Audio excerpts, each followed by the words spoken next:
Waktu dua murid dari Akademi Sihir nantangin duel, nggak ada yang nyangka bakal jadi begini. Si Grey ngeluarin bola eter sihir yang ukurannya 100 kali lipat lebih gede dari punya lawannya. Kalau aja profesor nggak turun tangan, murid satunya mungkin udah jadi debu. Sambil ngeliatin Grey, si profesor pusing sendiri. Ini bocah dapat kekuatan segede gaban dari mana coba? Seumur-umur, belum pernah ada murid yang punya kekuatan sihir selevel ini. Tapi, jujur aja nih, si Grey ini sebenarnya seorang regresor, alias orang yang balik ke masa lalu. Dan dia nggak sekuat ini dari sananya. Nah, ceritanya dimulai begini. Ini adalah pertempuran pamungkas antara pahlawan-pahlawan terhebat umat manusia melawan musuh bebuyutan mereka, para iblis. Tapi, kali ini kita nggak bakal ngikutin kisah pahlawan super OP yang diagung-agungkan. Protagonis kita ini, alih-alih jadi pahlawan, cuma prajurit rendahan biasa yang rajin, ngerjain tugasnya, hitung-hitung jadi krocola. Tiba-tiba ada satu tembakan laser nyasar yang tajam banget nembus lurus ke dadanya. Saking kuatnya serangan itu, dia bahkan nggak ngelawan sama sekali, pasrah aja ditembus. Ya tamatlah riwayatnya. Di detik-detik terakhirnya, dia cuma bisa ngeliatin teman-teman seperjuangannya yang udah jadi mayat bergelimpangan di medan perang. Kalau soal yang katanya pahlawan-pahlawan terhebat itu, ya, mereka lagi sibuk adu jotos sama musuh bebuyutan umat manusia, si Liquidator. Di antara para pahlawan itu, ada 4 pejuang pemberani, masing-masing punya keunikan dan kekuatan yang keren abis. Terus, ada juga orang-orang kayak protagonis kita, prajurit rendahan yang dilempar ke medan perang cuma buat jadi tumbal. Orang-orang ini pada dasarnya kayak NPC, cuman berdiri di pojokan tanpa dialog. Tujuannya? Ya mati. Dia merasa kasihan sama dirinya sendiri, mikirin betapa sedikit kontribusinya di perang ini. Coba aja dia dilahirkan dengan bakat apa gitu. Tapi sekuat apapun para pahlawan itu, mereka juga nggak punya harapan. Si Liquidator nebas mereka kayak lagi motong timun. Beneran, cuma butuh satu tebasan buat ngabisin mereka semua. Ternyata monster itu dari tadi cuma main-main sama mangsanya. Nasib umat manusia akhirnya udah dipastiin, atau setidaknya itulah yang dipikirin Greylee. Terus dia inget, jantungnya udah hancur berkeping-keping, tapi kok dia masih belum mati? Hal berikutnya yang dia tahu, dia udah berdiri di tengah reruntuhan. Di depannya ada makhluk maha kuasa yang sama sekali nggak ngasih konteks apa-apa soal yang lagi terjadi. Sosok misterius ini bilang kalau tubuh Grey udah sembuh. Tapi yang gilanya, dia nyembuhin dirinya sendiri pakai kekuatan yang selama ini terpendam di dalam dirinya. Nafsu makhluk itu lanjut. Ngomong kalau Grey sebenarnya jauh lebih kuat dari Liquidator, bajingan yang udah ngebantai semua pahlawan itu kayak babi. Tapi, dia nggak yakin apa Grey bisa ngendalin kekuatan itu. Jadi buat sekarang, makhluk itu minjemin sebagian kekuatannya ke protagonis kita, cukup buat ngalahin Liquidator di dunia nyata. Pedang Grey langsung dikelilingi energi misterius pemberian dari makhluk maha kuasa itu. Tanpa buang waktu, dia langsung ngetes energi ini buat lihat beneran ampuh atau cuma omong kosong.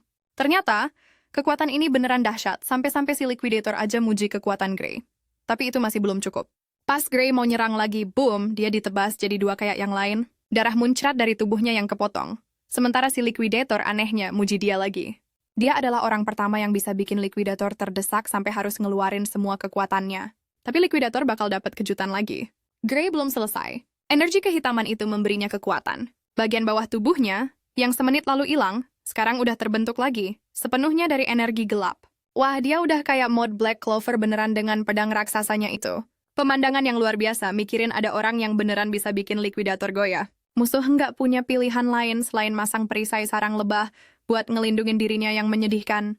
Grey bahkan udah nggak kelihatan kayak manusia lagi. Dia jatuh menghantam dengan pedang raksasanya dan dampaknya ngirim gelombang kejut ke udara. Perisai itu hancur jadi kepingan berkilauan dan si sombong akhirnya kena batunya dengan hantaman penuh. Sekarang si bajingan itu beneran mikir, apa yang lagi dia lawan ini beneran manusia? Sialan. Dia bahkan nggak yakin apa Grey ini masih hidup. Sementara itu, protagonis kita juga nanyain hal yang sama ke dirinya sendiri. Saat ini yang penting cuma pertarungan. Dan ya, makhluk aneh ini emang alot banget. Tapi protagonis kita juga udah bertekad buat ngitung dan ngancurin bajingan ini. Dia nggak bakal berhenti sampai ancaman ini musnah. Dia ngeluarin tebasan liar lagi dan si aneh ini mulai ngeluarin darah emas yang serem. Sebagai balasan, si aneh ini ngeluarin jurus tingkat dewa dan numbuhin sayap surgawi.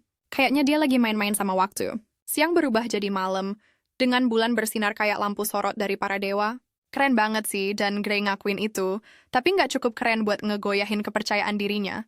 Dia tancap gas, ngelancarin serangan duluan lurus ke leher Liquidator.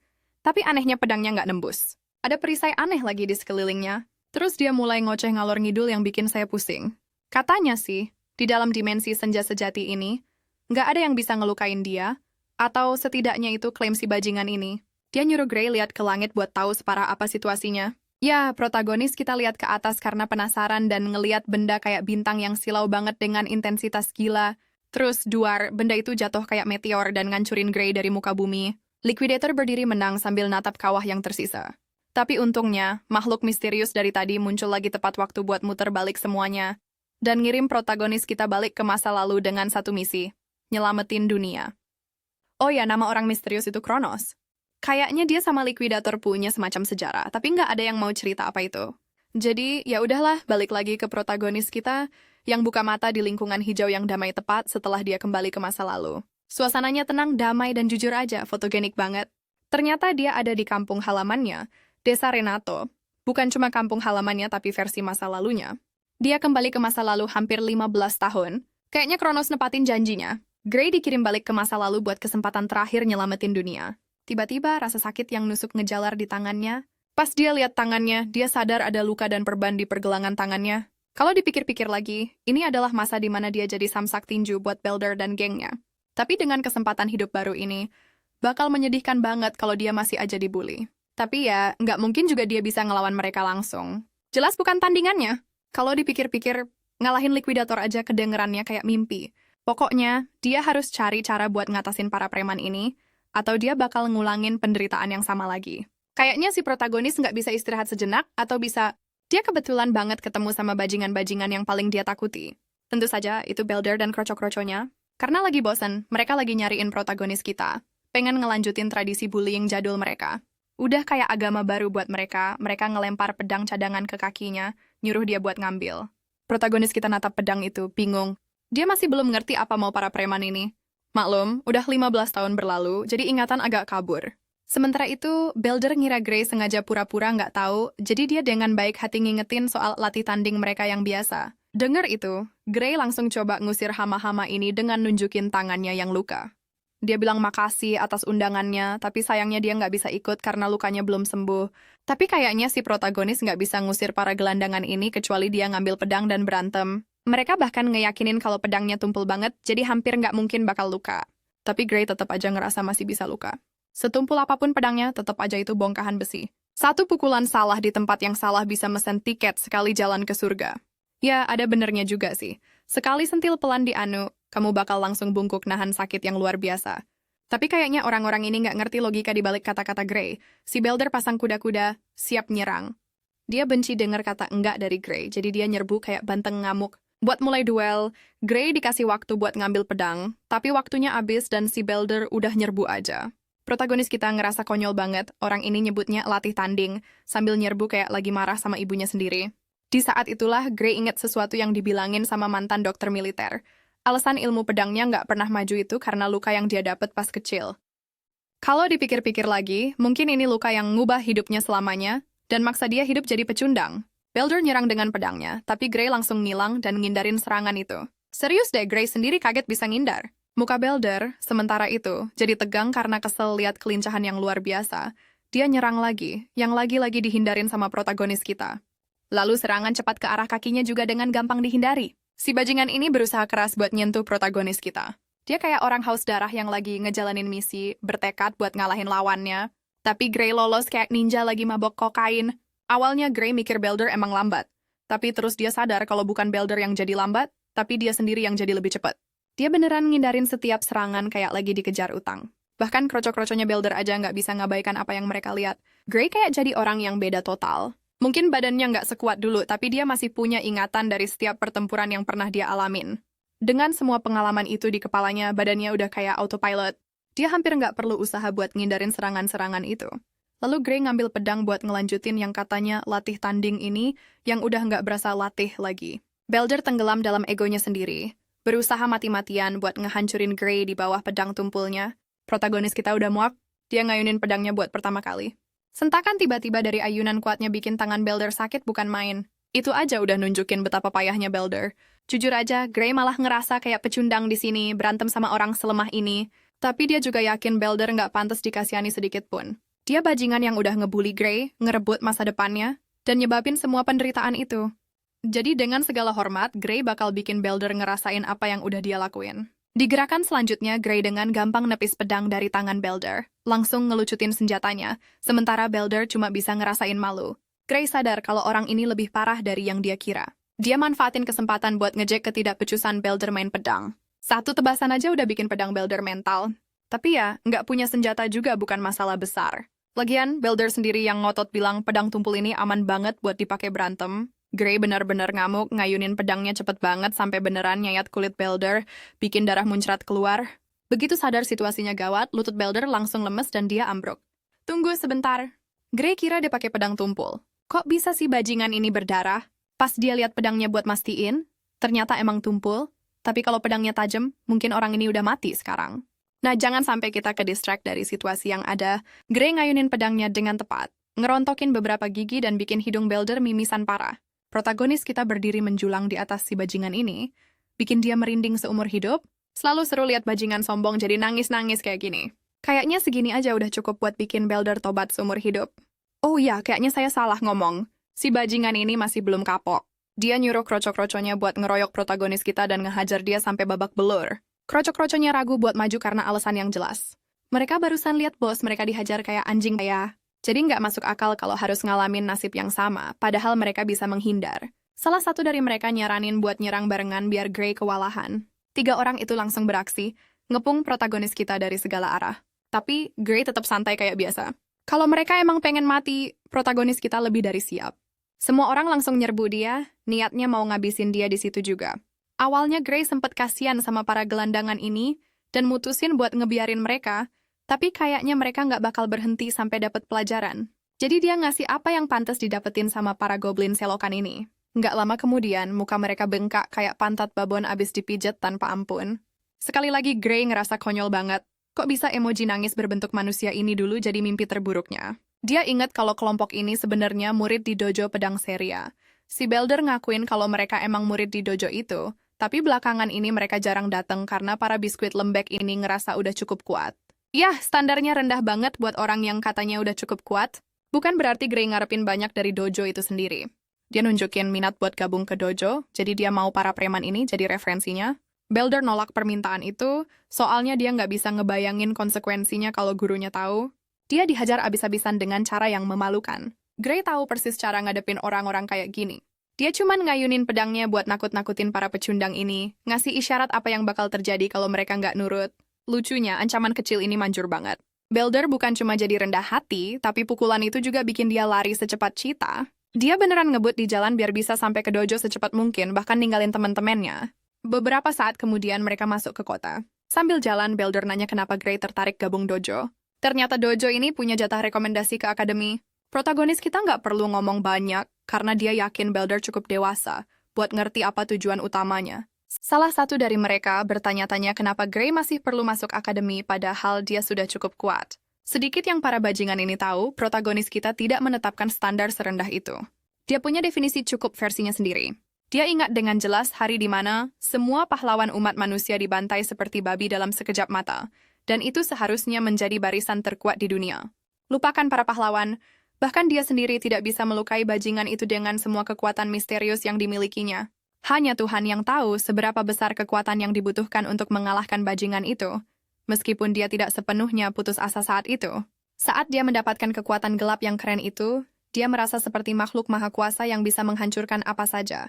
Hal yang menahannya adalah kurangnya keterampilan berpedang.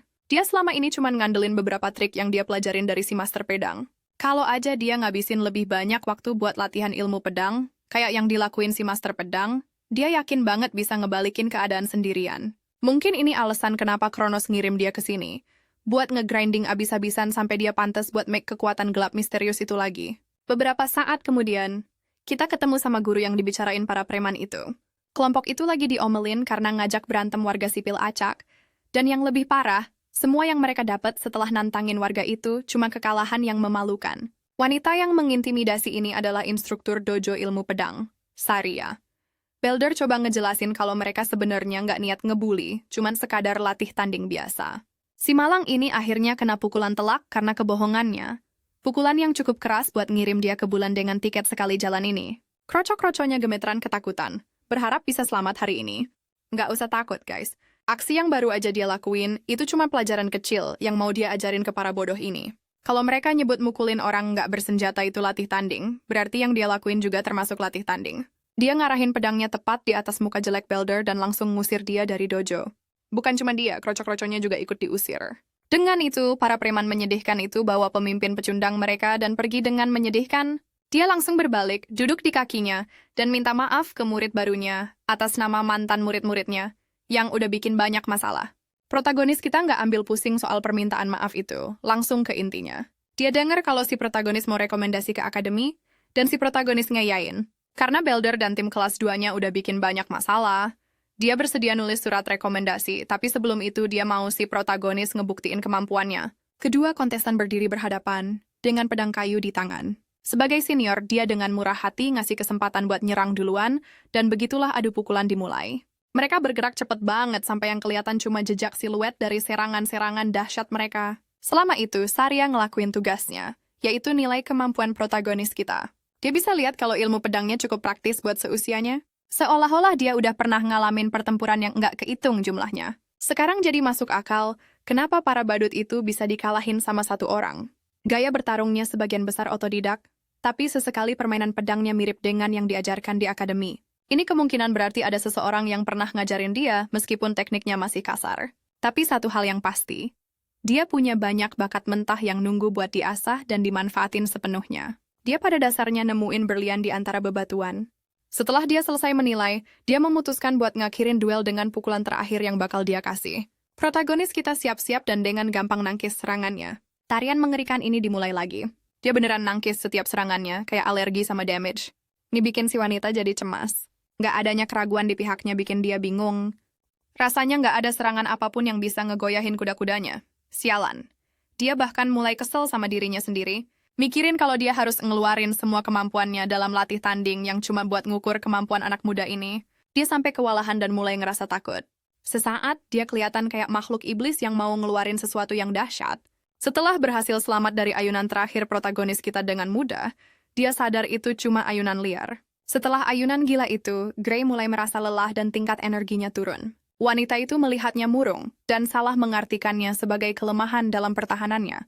Jadi dia menerkam seperti kucing galak, hanya untuk menemukan dirinya di skakmat di tempat. Situasinya berbalik, pedang kayu yang patah jatuh ke tanah, sementara Gray mendapati dirinya bingung sejenak. Di sanalah dia menemukan jalan kembali ke kekuatan gelap yang sama yang dia terima dalam pertarungannya melawan Liquidator. Fakta bahwa dia menggunakan sedikit kekuatan yang sama sekarang berarti dia masih memiliki akses ke kemampuannya, bahkan setelah kembali ke masa lalu. Tapi kemudian itu terjadi. Efek samping yang menyakitkan menyelimuti tubuhnya dengan rasa sakit yang begitu hebat, hingga dia jatuh berlutut. Dia bahkan nggak bisa nahan badannya buat berdiri. Sementara Saria khawatir sama kondisinya dan mau bantu. Bahkan setelah cuma make sebagian kecil dari kekuatannya, Gray sadar kalau badannya yang sekarang nggak mampu nampilin kemampuannya. Tapi dia tetap ngumpulin tekad buat berdiri lagi, meskipun badannya gemeteran. Setelah bilang kalau dia baik-baik aja, Gray tenggelam dalam pikirannya, sadar kalau dia hampir nggak bisa berdiri, yang nekanin betapa efisien dia harus make kemampuannya. Oh, dia juga lagi mikirin apa harus ngungkapin informasi soal kekuatannya ke master pedang berpengalaman di depannya. Saria cuma natap dia, bener-bener bingung dan linglung. Sementara itu, protagonis kita nilai situasi dengan kepala dingin dan nyimpulin kalau dia nggak seharusnya ngasih tahu siapa-siapa soal apa yang terjadi. Lagian siapa juga yang bakal percaya sama ceritanya yang konyol. Dan lagi, dia juga nggak bisa ngendaliin kekuatan gelapnya sesuka hati buat nunjukin maksudnya. Mikirin itu, dia bikin alasan polos kalau dia cuma kecapean. Tapi buat si master pedang, dia nggak percaya sedetik pun mikir betapa konyolnya alasan itu. Nggak mungkin dia bisa motong pedang kayunya padahal mereka lagi berantem pakai senjata tumpul. Dia terbukti cerdas sampai-sampai dia mengerti bahwa Gray menyembunyikan sesuatu darinya. Putri Virgil mengarahkan sisa pedangnya ke arah protagonis kita, membuat Gray bertanya apakah ada masalah. Jelas, dari cara dia menangani reaksinya, dia mengerti bahwa dia tidak ingin membicarakan apapun untuk saat ini. Alih-alih menantangnya, dia menghormati keputusannya dan bertanya tentang minat awalnya untuk mendapatkan rekomendasi ke akademi. Protagonis kita ngeyain, sambil bilang kalau dia dengar Saria bisa bantu soal itu. Saria juga nggak ngebantah. Dia nekenin kalau cuma dengan otoritasnya, dia bisa bantu dia dapat rekomendasi ke Akademi Ilmu Pedang Kerajaan, institusi pendidikan terbaik yang ditawarin kerajaan mereka. Tapi di saat yang sama, anehnya, dia bilang nggak tertarik buat ngerekomendasiin dia ke institusi itu, sambil nambahin kalau Gray itu orang yang nggak cocok buat akademi. Kata-kata dinginnya nusuk lebih tajam dari pedang manapun.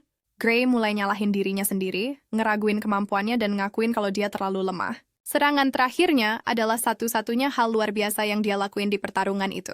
Tapi tunggu, Sarya belum selesai ngomong. Dia ngelanjutin pikirannya. Berargumen kalau daripada ke Akademi Kerajaan, anak itu seharusnya ke Akademi Persatuan Dunia aja. Plot twist banget kan? Pengungkapan itu ngehantam dia lebih keras daripada Trakun nabrak korban Iskainya. Meskipun Akademi Kerajaan adalah yang terbaik di negara mereka, Akademi Persatuan Dunia adalah yang terbaik di seluruh dunia. Institusi ini dianggap sebagai puncak penguasaan pedang. Gray kehilangan kata-kata, karena Akademi Sihir yang sama ini bertanggung jawab untuk menghasilkan pasukan tempur terkuat, termasuk orang-orang seperti Master Pedang Amy. Dia langsung ngadepin Sarya, nanyain apa dia pantas masuk ke institusi bergengsi kayak gitu. Lucunya, si cewek ini ngehancurin harapannya, sambil nunjukin kalau dengan kondisinya sekarang, nggak mungkin dia bisa masuk. Si Master Pedang tahu kalau Gray sendiri sadar sama kekurangannya, terutama soal kondisi badannya yang menyedihkan sekarang. Kalau soal Akademi Kerajaan, anak ini mungkin bisa bikin keajaiban cuma dengan skill pedangnya aja, tapi itu nggak berlaku buat Akademi Persatuan Dunia. Jadi ya, dia bakal hancur kalau nggak latihan mati-matian. Bahkan Sarya pun kaget. Anak ini punya bakat pedang yang luar biasa, tapi badannya kurus kering kayak lidi. Keraguan mulai muncul, bikin Gray beneran khawatir soal lawan-lawan monster yang bakal dia hadapin di Akademi Persatuan Dunia. Itu bukan hal yang gampang, dan dengan badannya yang sekarang, udah pasti nggak mungkin. Lihat keadaannya yang menyedihkan, Sarya nunjukin betapa cepatnya dia nyerah, padahal masih ada 9 bulan penuh sampai ujian masuk akademi. Lagi-lagi karena kurang percaya diri sama kemampuannya, Gray mikir kalau waktu segitu pun nggak bakal cukup buat dia, meskipun Sarya udah berusaha nyemangatin. Sarya sendiri setuju kalau waktunya emang terlalu singkat, tapi dia tetap nawarin kesempatan. Si Master Pedang mau dia percaya sama Sarya selama 9 bulan ke depan, karena selama waktu itu Sarya bakal bikin dia ngerasain penderitaan neraka bolak-balik. Ya, kayaknya Sarya bakal nyewa David Goggins dan nyuruh orang ini lari 3 kali ultramaraton, dan ngelakuin 6.000 pull-up. Pokoknya, Gray ngaku kalau meskipun dia nggak mau menderita, dia nggak punya pilihan lain, dan nyatain dirinya siap. Dia berharap si Master Pedang bakal ngejaga dia baik-baik. Sarya suka sama tekadnya yang maju. Xiao, awalnya kalian mungkin mikir ini pertanda bagus karena mereka mulai dengan positif, tapi suasananya langsung berubah. Jadi mencekam pas Putri Virgil secara resmi, ngumumin dimulainya latihan nerakanya, ujian berat Gray dimulai. Dia latihan kayak Goku. Dan jujur aja, makannya juga kayak Goku. Sarya beneran bikin dia ngelewatin fase bulking. Dia juga harus ngadepin makanan yang aneh-aneh. Tapi gurunya nggak kenal ampun dan nyuruh dia ngelewatin semuanya. Duel pedang mereka terus berlanjut dengan tujuan yang sama, yaitu ngasah tekniknya. Dan 8 bulan berlalu begitu saja. Selamat buat Gray karena berhasil dapetin badan kekarnya setelah ngelewatin latihan panjang itu. Bahkan Sarya aja di sini ngagumin fisiknya. Sekarang setelah mereka sampai di titik ini, dia udah nggak punya apa-apa lagi di gudang senjatanya buat ditawarin ke dia.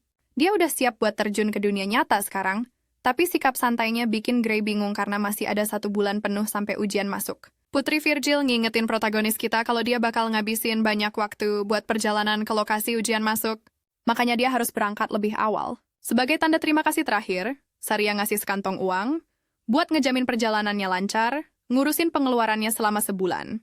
Nah, ini baru guru beneran. Kalau soal protagonis kita, dia masih nggak enak hati buat pergi secepat ini. Sikap maksa gurunya bikin dia sedih karena dia ngerasa gurunya ngusir dia kayak beban. Sambil senyum lihat jawabannya, Sarya mikir kalau dia terlalu ngerumitin situasi. Tiba-tiba, Gray ninggung soal rumor sarang ogre di dekat situ, yang bikin Sarya waspada. Dia juga nunjukin kalau desa itu sama sekali nggak aman karena kurangnya penjaga keamanan. Si Master Pedang ngekonfirmasi adanya sarang itu, yang emang baru aja ditemuin. Tapi di saat yang sama, dia senyum ke arahnya, percaya kalau nggak bakal terjadi apa-apa. Kalau kejadian terburuk, mereka tinggal ngandelin bantuan dari ibu kota kerajaan. Meskipun Gray khawatir, Sarya berpikir satu-satunya fokus Gray seharusnya adalah mengikuti ujian tanpa ada pikiran yang mengganggu. Gray yakin seyakin-yakinnya bahwa gurunya berbohong, menenangkannya agar dia tidak perlu khawatir. Ibu kota kerajaan tidak akan pernah mengirim bantuan ke desa kecil.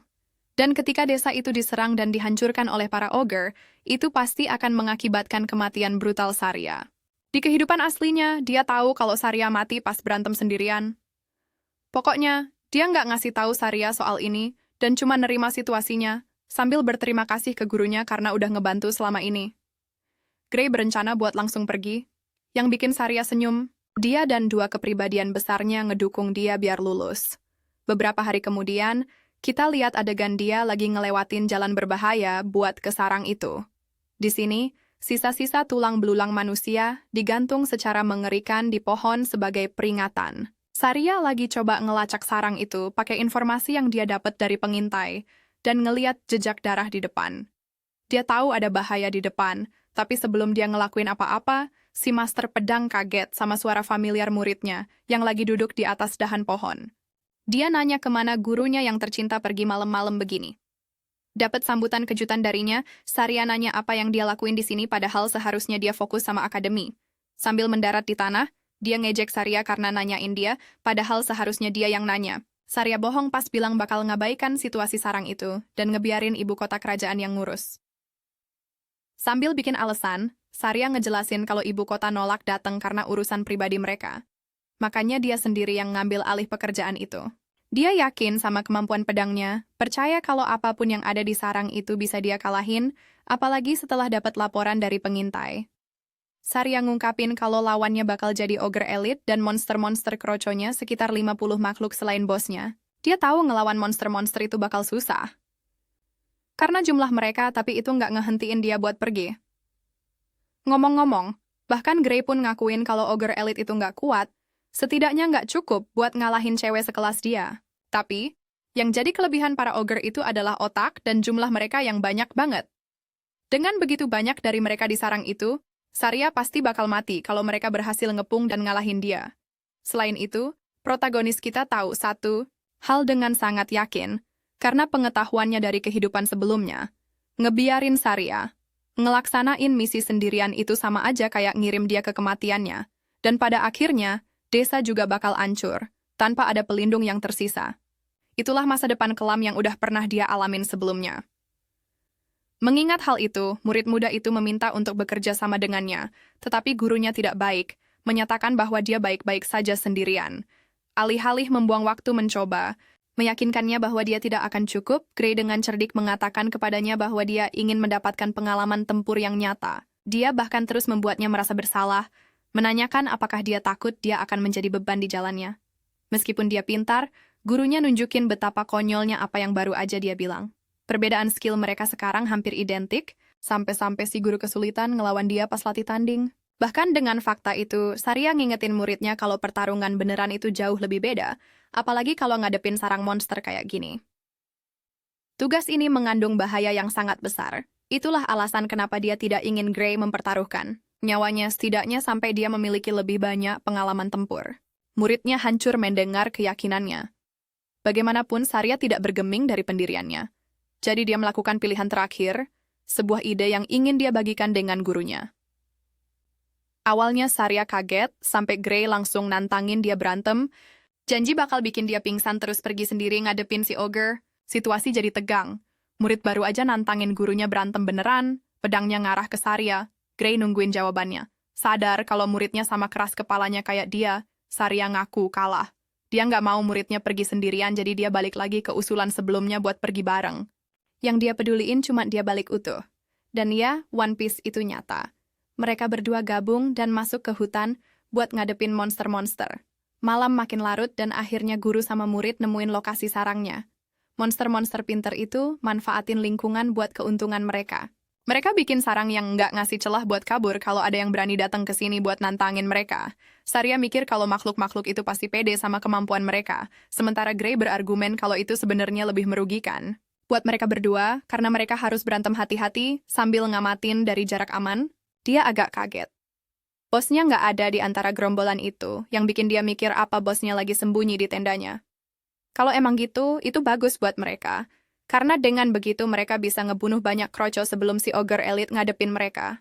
Ngebahas strategi perang, Saria nyuruh muridnya buat nyerang monster dari satu sisi, sementara dia bakal ngelindungin sisi lainnya. Langsung ngejalanin rencananya, mereka berdua langsung beraksi dengan pedang di tangan. Pertarungan dimulai sebelum monster-monster itu sempat sadar situasinya. Saria yang agung udah ada di atas mereka, ngelakuin headshot bersih, bikin kepala makhluk itu jadi kayak bola sepak pas jatuh ke tanah. Monster pertama tumbang, Sisanya ngerocos dan ngaum satu sama lain pakai bahasa mereka. Seluruh kelompok marah dan langsung masuk mode membunuh, nyiapin senjata mereka buat ngebunuh para penyusup. Tapi itu nggak ngaruh, soalnya protagonis kita lagi mode peace pas bantai gerombolan itu. Dia kayak pasukan satu orang, nebas banyak monster sekaligus. Saria yang elegan juga sama, nunjukin skill kerennya yang dia pelajarin dari Papa Virgil. Mereka berdua nggak bisa dihentikan. Grey dan Saria saling melindungi punggung satu sama lain dengan sempurna. Dalam waktu beberapa menit, setiap monster yang terlihat berkurang menjadi hitungan mayat bagi mereka. Ngomong-ngomong, Saria sebenarnya cukup terkesan dengan tekad Grey yang tak tergoyahkan dalam pertempuran nyata. Dia belum pernah sesiap ini, memperingatkan tuannya untuk tetap waspada juga. Tapi gini, ada sesuatu dari situasi ini yang bikin dia nggak enak. Pertarungan ini terlalu gampang buat mereka. Terlalu gampang banget malah. Karena kalau level yang Saria hadapin cuma segini, dia bisa aja ngalahin mereka semua sendirian, bahkan tanpa bantuan Grey. Dan itu bikin dia jadi nggak tenang.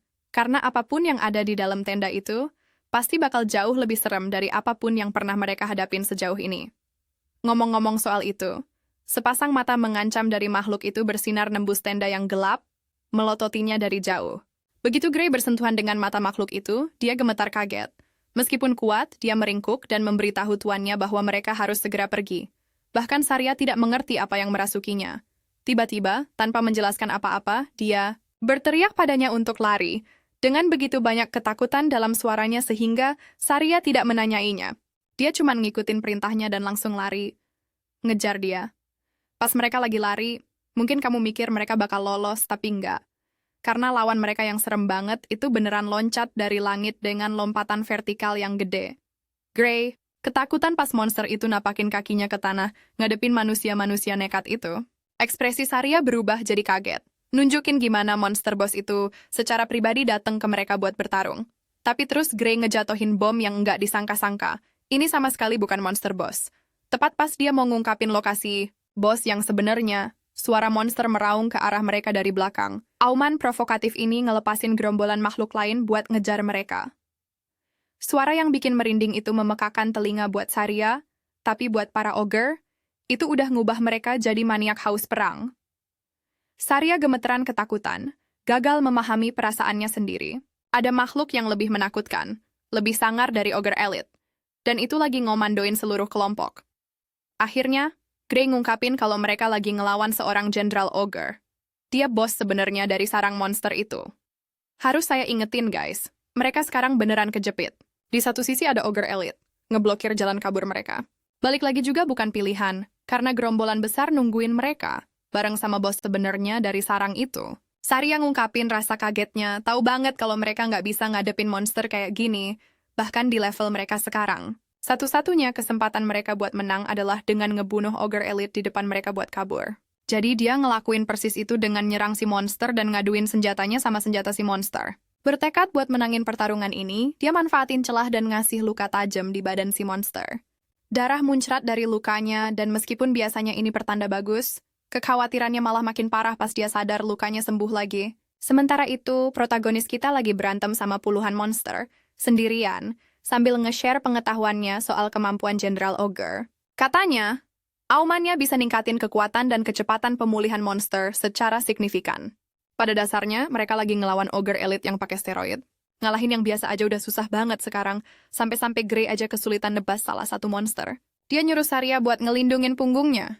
Dia nyuruh Saria buat nahan pertarungan sebentar lagi, yang bikin Saria penasaran strategi ajaib apa yang udah dia siapin. Buat itu, protagonis kita bilang kalau dalam situasi kayak gini, mereka cuma punya satu tujuan, yaitu ngebunuh yang paling jelek dari semuanya, bajingan yang sembunyi di belakang gerombolannya. Pertarungan buat bertahan hidup dimulai pas Grey ngaduin pedangnya sama salah satu monster, nunjukin rasa kesalnya karena dikepung dan diserang dari samping. Dia nangkis tebasan itu dan nemuin monster lain yang lagi marah ngincer dia. Dia nebas ngelewatin musuh-musuh, fokus buat bikin jalan bersih di depannya biar bisa sampai ke tujuannya.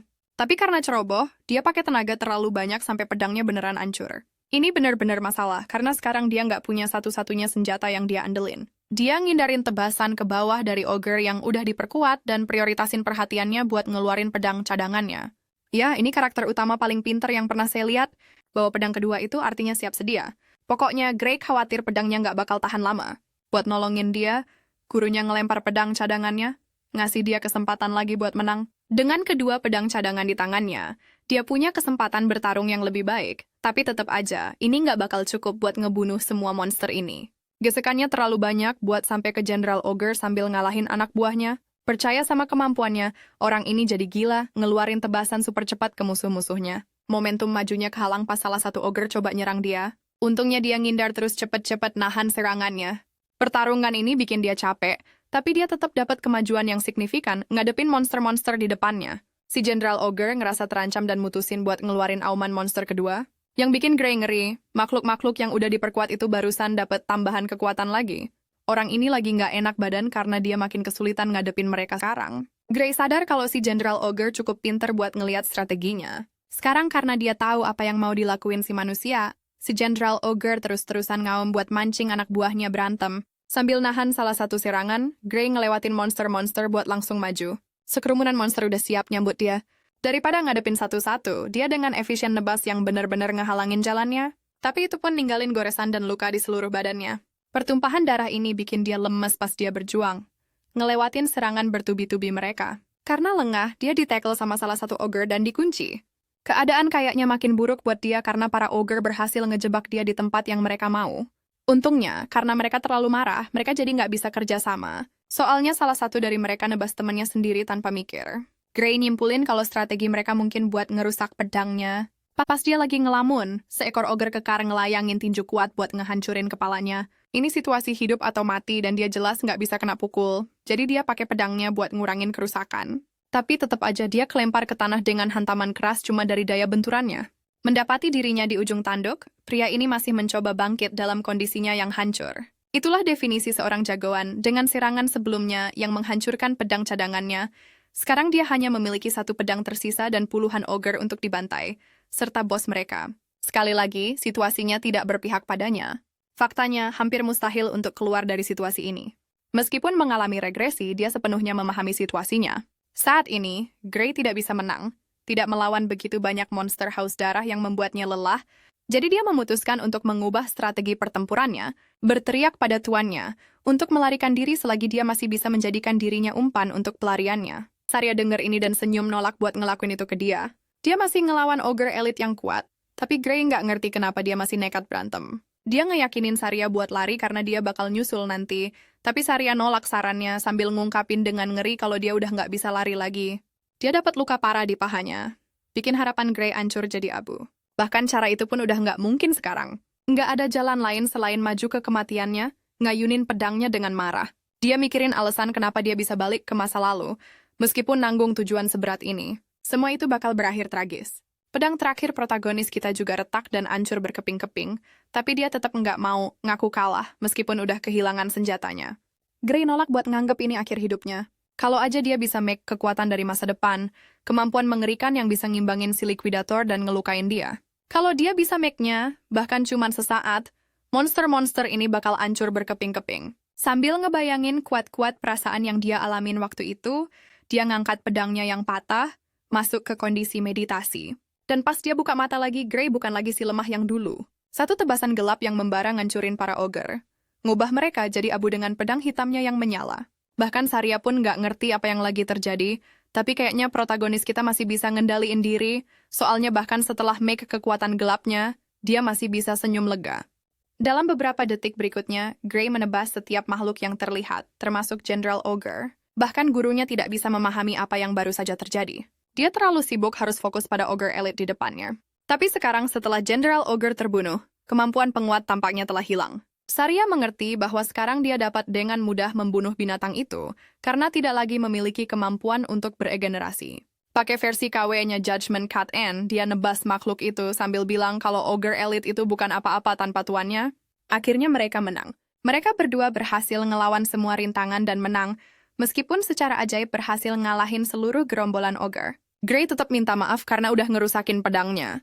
Saria bilang itu nggak seberapa dibandingin nyelamatin nyawanya. Sebagai gantinya, dia ngambil pedang itu dan mau nanyain soal teknik yang dia pakai di akhir. Tapi sebelum dia selesai ngomong, protagonis kita jatuh ke tanah, pingsan total karena efek sampingnya, bikin gurunya teriak manggil namanya dengan cemas. Sudut pandang beralih ke pikiran Grey. Dia mempertanyakan sekelilingnya dan tidak melihat apapun selain pintu melayang yang dirantai di depannya. Dia bingung sampai pintu itu melepaskan jenis energi gelap yang sama yang dia gunakan melalui kemampuannya. Sebuah kesadaran tiba-tiba muncul padanya. Ini adalah kekuatannya sendiri. Dia bertanya-tanya apa yang akan terjadi jika dia berhasil mendobrak pintu itu. Lagi pula dia bisa mendapatkan kekuatan itu dan menjadikannya miliknya. Bertekad untuk mencoba, dia melangkah maju. Tapi saat dia mengambil langkah pertamanya, sensasi mematikan menyelimuti tubuhnya, menakuti jiwa yang hidup darinya, dan itu baru setelah mengambil satu langkah. Gray sangat ketakutan saat dia mundur kembali. Dia tidak memiliki semua jawaban mengenai sumber kekuatannya, tetapi satu hal telah dibuat sangat jelas baginya sekarang. Jika dia berani memprovokasi penggunaan kekuatannya dalam kondisinya saat ini, tidak ada keraguan sama sekali bahwa dia akan mati. Dan itu bukan hanya klaim ringan, karena perasaan itu begitu mengerikan sehingga membuatnya menangis. Dari kehampaan, sebuah suara merayap di benaknya memuji keputusannya. Baru saja, sebelum Gray dapat memprosesnya lebih jauh, dia terbangun dalam keadaan panik di tempat tidurnya, tuannya ada di sampingnya, senang karena dia akhirnya bangun. Khawatir, dia bertanya di mana dia berada. Dia menjelaskan bahwa dia membawanya ke rumah sakit desa secepat yang dia bisa. Orang ini beneran pingsan selama 5 hari penuh, dan saya seneng banget penulisnya nggak bilang 3 hari, kayak cerita-cerita lain. Pokoknya, Saria takut banget sama nyawanya. Sementara Gray lagi coba nerima fakta kalau dia harus pulih hampir seminggu karena beban dari teknik yang dia pakai. Saria sendiri mikir kalau dia udah ngelakuin yang terbaik di pertarungan itu. Itu adalah definisi dari menentang segala rintangan. Namun, dia khawatir dengan kondisi tubuhnya dan bertanya apakah dia mampu bergerak. Baiklah, coba saja. Protagonis kita mencoba mengangkat lengannya, tetapi dia tidak bisa melakukan apa-apa. Dia hampir tidak bisa menggunakannya setelah menghabiskan banyak energi. Tapi dengan kondisinya saat ini, tidak mungkin dia bisa memegang pedang dengan luka seperti ini. Ya, sebenarnya, nggak mungkin juga dia bisa begituan. Jadi kita harus cepat-cepat beresin masalah ini. Terus ada memar di lengannya yang tersisa setelah pertarungan. Saria makin khawatir sama kondisinya, tahu kalau dia nggak bisa gerakin badannya. Yah, Gray ngekonfirmasi kalau dia nggak berdaya sekarang. Bahkan gurunya pun ngaku kalau lengannya nggak bakal cepet pulih, sambil ngungkapin kalau setiap tulang di lengannya udah hancur berkeping-keping. Pengungkapan ini ngejutin protagonis kita karena anehnya dia nggak ngerasain sakit sama sekali. Itu sebenarnya berkat pengobatan ramuan sihir yang dia terima. Mulut protagonis kita langsung kebuka lebar, karena barang-barang ini seharusnya mahal banget dan Saria baru aja make satu buat dia. Saria ngejelasin kalau itu bukan masalah, karena kepala desa sendiri yang ngasih hadiah itu ke mereka. Anak itu nggak percaya sama apa yang dia dengar. Dia bahkan nggak kenal kepala desa secara pribadi dan dia dapat ramuan sihir atas biaya kepala desa. Saria mikir dia lemot karena nggak bisa ngerti situasinya. Jadi dia ngomong dengan huruf tebal. Ray secara resmi adalah penyelamat dan pahlawan desa. Sebelum dia sempat mikirin apa yang baru aja Saria bilang, kepala desa nyelonong masuk buat nyapa anak itu. Makasih atas semua yang udah dia lakuin buat nunjukin kehebatannya. Kepala desa ngingetin anak itu kalau General Ogre itu kuat banget sampai butuh satu kota buat ngelawan satu aja. Makhluk kayak gitu ngancem desa mereka dan satu anak laki-laki bisa ngelewatin, ngebuka jalan dan ngebunuh monster itu, ngejamin keamanan desa. Buat itu kepala desa berterima kasih. Berkat usaha gagah berani si anak laki-laki dan gurunya, nyawa mereka nggak lagi terancam, nggak bisa nerima semua pujian. Gray berargumen kalau mereka terlalu melebih-lebihkan apa yang dia lakuin, tapi kepala desa mikir kalau justru dia yang ngeremehin apa yang dia lakuin. Sambil mikir sejenak, Gray ngerenungin hasilnya. Dia mikir mungkin kata-kata kepala desa benar. Ingat kehidupan sebelumnya. Di kehidupan itu, tempat ini hancur lebur karena diserang ogre sampai jadi abu. Itulah pentingnya pencapaiannya. Pemimpin desa seneng banget ngejelasin panjang lebar apa yang bikin dia hebat, tapi buat sekarang dia fokus sama misi si anak buat lulus ujian masuk Akademi Persatuan Dunia. Ngomong-ngomong soal itu, Gray baru ingat tujuan sebenarnya. Dia dengan ceroboh pergi ngebunuh makhluk-makhluk di sarang monster, cuma beberapa minggu sebelum ujiannya. Dengan semua waktu yang kebuang, dia cuma punya 2 hari lagi sampai hari ujian. Oh, dan ngomong-ngomong, buat sampai ke sana aja butuh 3 hari penuh jalan kaki. Pilihan terbaiknya adalah pakai kuda biar bisa sampai tepat waktu, tapi dia bokek dan nggak punya uang buat beli. Tiba-tiba minta tolong, dia mohon ke kepala desa buat minjemin kuda buat perjalanannya. Untungnya, si pemimpin udah ngira si anak bakal minta tolong kayak gitu, makanya dia udah nyiapin kuda terbaik buat perjalanannya. Saria senyum, sambil ngungkapin kalau rencana awal mereka adalah bawa dia meskipun dia belum bangun hari ini. Beberapa orang bener-bener ngedukung kamu meskipun kamu lagi susah, kayak teman-temannya Gray di sini, dan saya harap kita bisa ketemu lebih banyak orang kayak mereka di hidup kita juga. Gray keluar dari ruang kesehatan dan ngelihat seluruh desa nerikin nama anak itu, dan ngedukung dia buat ujiannya. Mereka mau dia ngelakuin yang terbaik dan mereka nggak takut buat makasih atas apa yang udah dia lakuin.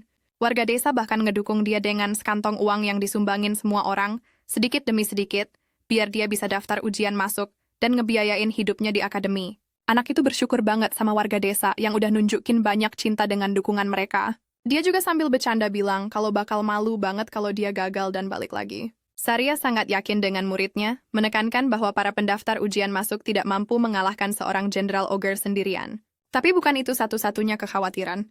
Anak itu khawatir dengan lengannya, karena masih bermasalah dan tidak ada yang tahu kapan akan sembuh. Untuk itu, tuannya berargumen bahwa dia harus menggunakan lengan kirinya untuk sementara waktu, meskipun lengan kirinya berfungsi penuh.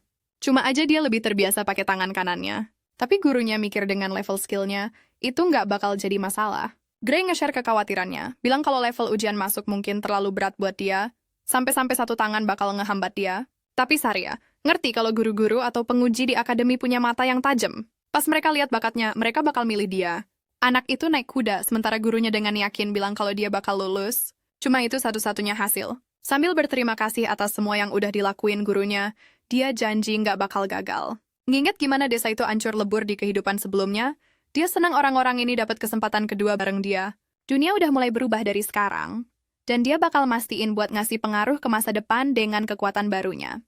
Di adegan selanjutnya, protagonis kita akhirnya sampai di tujuannya. Sambil natap ke depan, matanya terpaku sama kemegahan Akademi Persatuan Dunia.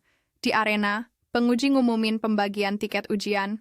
Semua kandidat bakal tetap di arena. Kalau dilihat-lihat, pendaftarnya banyak banget, tapi cuma 20 orang aja yang bakal dapat tempat di kelas. Wah, mereka pada ngomel soal jumlah kursi yang ganti-ganti tiap tahun, soalnya beberapa tahun akademi bahkan nerima 50 orang, sementara di kasus langka cuma nerima 1, jadi aturan seleksinya nggak mutlak kayaknya. Pokoknya, Profesor Ariel jadi pusat perhatian dan maju ke depan. Dia nyapa para peserta ujian dan ngejelasin kalau mereka harus ngambil kertas yang disediain. Dengan satu jentikan jari, pusaran kuning kebuka, ngeluarin energi sihir dan secara otomatis munculin tiket di tangan setiap peserta.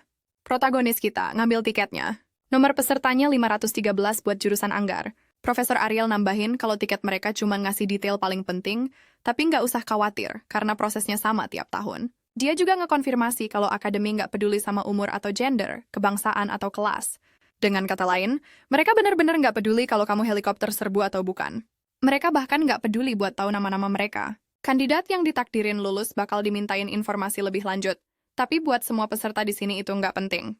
Profesor Ariel bahkan ngekonfirmasi kalau nggak apa-apa pakai nama palsu, sekali lagi ngebuktiin kalau akademi nggak peduli. Masalah datang lagi ke protagonis kita, soalnya dia datang ke sini tanpa pedang hari ini tapi malah ditempatin di jurusan Anggar. Itu bikin dia ngeraguin keabsahan sistemnya. Profesor Ariel lanjut ngomong dengan kocaknya kalau dia nentuin jurusan tiap orang berdasarkan penampilan mereka. Saya tahu dia seharusnya jeli atau semacamnya, tapi lucu aja gimana semenit yang lalu dia ngomongin diskriminasi, terus dia ngomong gini. Ariel nggak masalah ngebenerin detail jurusan kalau dia salah. Bahkan para peserta ujian pun mikir kalau nggak mungkin nentuin jurusan cuma dari lihat aja. Apalagi jumlah mereka banyak banget, mereka curiga banget kalau akademi pasti udah nyelidikin mereka sebelumnya. Jadi gitu caranya mereka tahu. Kemungkinan sihir baca pikiran juga muncul. Profesor Ariel nggak ngebahas kekhawatiran mereka sama sekali. Yang dia perhatiin cuma nggak ada yang protes soal jurusan yang ditentuin. Jadi selanjutnya dia mutusin buat ngungkapin jadwal ujian semua orang. Detailnya langsung tercetak di tiket. Gray jadi gugup karena dia dijadwalin ujian di hari pertama, jadi nggak ada waktu buat nyembuhin lengannya. Ariel ngungkapin kalau ujian ini cuma bakal dilaksanain sekali dan bakal nentuin semuanya. Kalau ada kandidat yang telat, langsung didiskualifikasi. Dia juga ngingetin kalau jadwal mereka ketat dan nggak bisa diubah atau diganggu-gugat. Ini kabar buruk buat Gray yang lagi berjuang sama pemulihannya. Dia mohon-mohon biar badannya bikin keajaiban dan nyembuhin dia besok. Besoknya datang dan coba tebak, lengan si malang ini nggak sembuh sedikit pun. Dia nggak punya pilihan lain selain ikut ujian dengan kondisi begini. Nomor peserta Gray dipanggil dan dia dengan frustrasi maju. Dia coba nenangin diri biar tetap optimis. Ngeliat lengan kirinya, kayaknya nggak ada masalah dan dia juga bisa gerakin lengan kanannya kalau dia pakai tenaga cukup. Strateginya sekarang adalah ngamatin gerakan penguji dengan tajam dan nemuin strategi buat menang dari situ. Dia lagi nonton pertandingan antara kandidat sama penguji. Si pendaftar dengan membabi buta nyerang. Tapi di akhir serangannya, si penguji tetap tenang dan santai nungguin gerakan selanjutnya. Kandidat itu nyeret pedangnya buat nebas lagi, tapi tebasan itu pun sia-sia. Ditepis. Dan bukan cuma itu. Si penguji nepis pedangnya sebelum mengelempar dia dengan pukulan terakhir. Badannya jatuh ke tanah, si penguji nyimpulin hasil ujiannya, nyuruh dia keluar dari tempat itu. Kalian mungkin mikir Gray udah nemuin sesuatu. Tapi lucunya orang ini beneran nyerah dan nerima kalau dia bakal dihajar abis-abisan. Nomornya dipanggil buat masuk ke arena. Gray mikirin kesempatannya, sadar kalau dia jelas nggak bisa ngalahin penguji yang udah ngancurin kandidat yang bahkan lebih gede dari dia. Di dalam arena, protagonis kita dikasih kebebasan buat mulai duluan. Meskipun begitu, dia sadar betul kalau pertarungan ini bakal berat sebelah. Tapi tetap aja, dia harus ninggalin kesan. Pertarungan dimulai dengan Gray yang langsung nyerang. Dia ingat nasihat gurunya, yang nyuruh dia buat make seluruh badannya buat ngasih tebasan yang kuat, bukan cuma tangannya aja. Sambil nerapin nasihat gurunya, dia mikir satu-satunya cara buat ngatasin kehilangan tangan kanannya adalah dengan make otot-otot lainnya. Jadi dia ngasih ayunan pertama, yang dengan gampang dihindarin sama si penguji. Bahkan sekarang pun, Gray masih kesulitan buat berantem dengan gaya biasanya. Lagian meskipun dia coba gantiin peran tangan kanannya, tetap aja dia dalam posisi yang sangat nggak menguntungkan. Si penguji balas nyerang, coba nebas dia, tapi yang bikin Gray kaget, pedangnya gerak lambat banget. Seolah-olah dia bisa baca lintasannya tanpa harus buru-buru. Jadi protagonis kita beneran berhasil nahan serangan itu, sambil masih ngerasain beratnya tenaga si penguji di balik serangan itu. Di saat yang sama, dia nilai kalau teknik si penguji nggak sehalus Saria. Jadi kalau dia bisa fokus sama teknik yang dia pelajarin dari Saria, ada kemungkinan dia bisa manfaatin kesempatan dan bikin celah.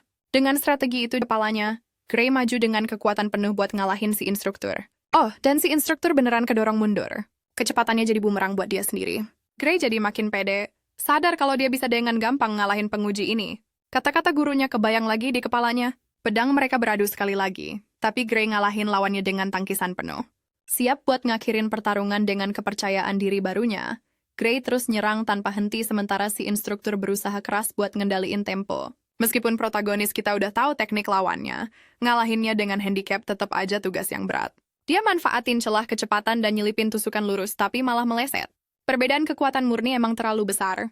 Ngerusak kuda-kuda si instruktur itu lebih gampang diomongin daripada dilakuin pakai 2 tangan, apalagi 1. Tapi serangan agresif Gray bikin gerakan si kutu buku jadi makin kasar, sedikit demi sedikit.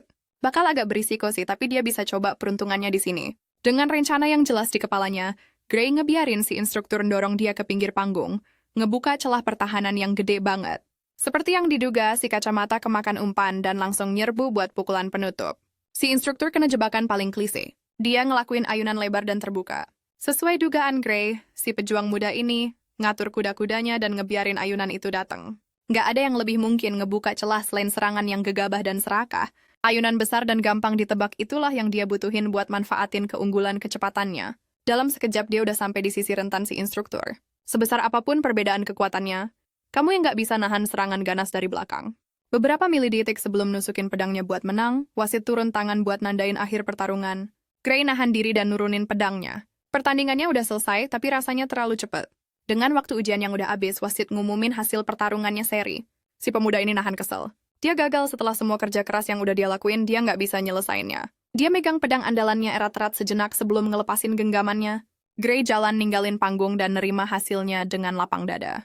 Dia udah ngelakuin yang terbaik. Kalau dia nggak bisa menang lawan instruktur cedera atau enggak, tujuan-tujuan besarnya masih jauh dari yang dia harapkan. Lihat sisi baiknya. Lengannya seharusnya udah sembuh tahun depan, jadi dia bisa 100% buat ujian ulang. Apapun hasilnya, ini adalah pengalaman berharga yang patut disyukuri. Seminggu telah berlalu sejak Gray nyaris kalah melawan pria berkacamata itu. Hari ini, para dosen Akademi Persatuan Dunia berkumpul di ruang rapat 53 untuk membahas hasil ujian masuk. Kakek berambut putih memulai rapat dengan membiarkan rekan-rekannya dengan bebas mengungkapkan pendapat mereka tentang angkatan tahun ini. Seketika, keluhan memenuhi ruangan. Tahun ini mereka merancang metode agar setiap profesor dapat mengamati ujian bersama. Itu agak tidak efisien dan membosankan. Tentu saja ada beberapa yang menyukai format tersebut. Mereka tidak boleh mengabaikan bakat yang menjanjikan hanya demi kenyamanan para dosen. Pokoknya, Graham ngalihin diskusi dari sistem ujian balik ke para mahasiswa yang penuh harapan, mulai dari jurusan ilmu pedang. Dia manggil rekaman sihir dari setiap peserta ujian buat ngeevaluasi yang lulus buat terakhir kalinya. Tentunya yang terang-terangan ngalahin penguji ya lulus. Yang nggak bisa, bakal dinilai berdasarkan kualitas yang mereka tunjukin dan gimana mereka bertahan selama 15 menit adu pedang itu.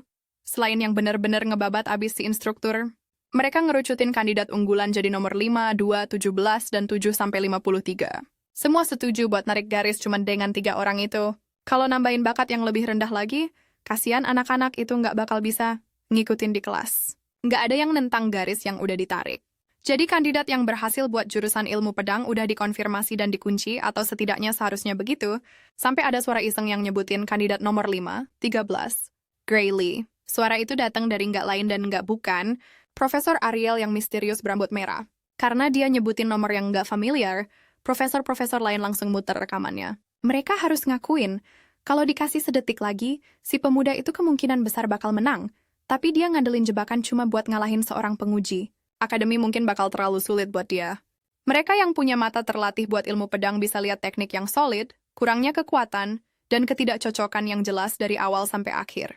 Kesimpulannya, para profesor dari jurusan ilmu pedang nolak ide buat nerima kandidat 5-13 ke akademi. Pas mereka lagi sibuk ngejek kekurangan si anak, Profesor Ariel natap rekan-rekannya kayak mereka itu sekelompok orang bodoh. Setiap orang di ruangan ini nonton rekamannya, tapi nggak ada satupun yang sadar sama apa yang dia sadarin. Kalau semua orang buta kayak gini, mungkin format ujiannya beneran buang-buang waktu. Sehari setelah musyawarah terakhir, para peserta ujian dipanggil lagi ke alun-alun kota. Mereka disuruh kumpul jam 11 pagi. Suasana tegang dan semua orang berharap dapat pengumuman yang ditunggu-tunggu. Waktunya akhirnya tiba. Seorang perwakilan akademi dengan lantang ngumumin kalau 6 kandidat udah lulus jurusan ilmu pedang. Semua orang megang slip mereka dan berdoa biar jadi salah satu dari 6 orang itu. Yang pertama dipanggil adalah kandidat nomor 5 dan 2-17. Kertas slip mereka langsung kebakar jadi abu. Berikutnya adalah kandidat nomor 4. 32, 6, 15, 7, 53, dan 9-25. Itu aja. Dari ratusan, cuma 6 orang yang cukup terampil buat diterima di institusi pelatihan paling bergengsi di dunia. Ray datang hari ini dengan sedikit harapan, tapi malah ancur lebur sama kenyataan kalau dia mungkin nggak cukup bagus. Kandidat yang berhasil disuruh nyebrang jembatan dan nyelesain prosedur pendaftaran sampai akhir hari. Yang lulus tentunya senang dan semangat banget buat masuk ke kehidupan elit. Yang gagal nunduk kecewa meratapi kegagalan mereka. Urusan jurusan ilmu pedang udah beres, si perwakilan secara mengejutkan ngumumin kalau satu peserta ujian udah dipilih lewat jalur khusus Divine Eye. Tentu aja itu nggak lain dan nggak bukan kandidat nomor 5, 1, dan 3, si Gray Muddy. Kertasnya kebakar dengan warna yang beda dari yang sebelumnya. Api biru terang itu mau nggak mau narik perhatian semua orang. Tepat pas dia mikir harus latihan dan rehabilitasi cederanya setahun lagi, Gray dapat tiket masuk. Kandidat lain di sekitarnya ketawa ngejek pas dengar disebutin jalur khusus Divine Eye. Gray nggak tahu sama sekali apa yang baru aja dia dapetin. Ini pertama kalinya dia dengar soal urusan Divine Eye ini. Hampir semua orang ngeliat ini sebagai jalur masuk omong kosong, cuma cara buat masukin orang yang nggak pantas lewat pintu belakang. Tanda kemunduran Akademi Persatuan Dunia. Dengar obrolan pedas di sekitarnya, Gray nggak suka disebut mahasiswa jalur belakang. Dia bingung kok bisa kepilih padahal dia nggak punya koneksi apa-apa. Gurunya nggak mungkin punya pengaruh sebesar ini di akademi. Pas yang gagal lagi ngejek, satu orang yang diterima lewat Divine Eye, seorang pertapa tua botak, negur mereka karena nggak ngehormatin tradisi lama. Menurut si pertapa botak, jalur masuk ini adalah kategori terhormat yang udah ngelahirin pahlawan-pahlawan yang nggak kehitung jumlahnya selama lebih dari seabad. Seperti yang diduga, para pecundang juga ngejek si pertapa karena ketinggalan zaman. Tentu Divine Eye dulu diagung-agungkan sebagai tempat lahirnya para pahlawan, tapi sekarang nggak lagi. Kandidat Divine Eye baru-baru ini termasuk Amy White, Bella Albright, Lick Muller, dan Jacob Bloomfield. Keempat orang ini punya satu kesamaan. Semua orang ngelihat mereka sebagai kegagalan total. Tapi kita udah dengar nama-nama itu. Di masa depan, Amy White bakal jadi master pedang, Bella Albright bakal jadi petapa agung, dan Jacob Bloomfield bakal jadi pemanah dewa.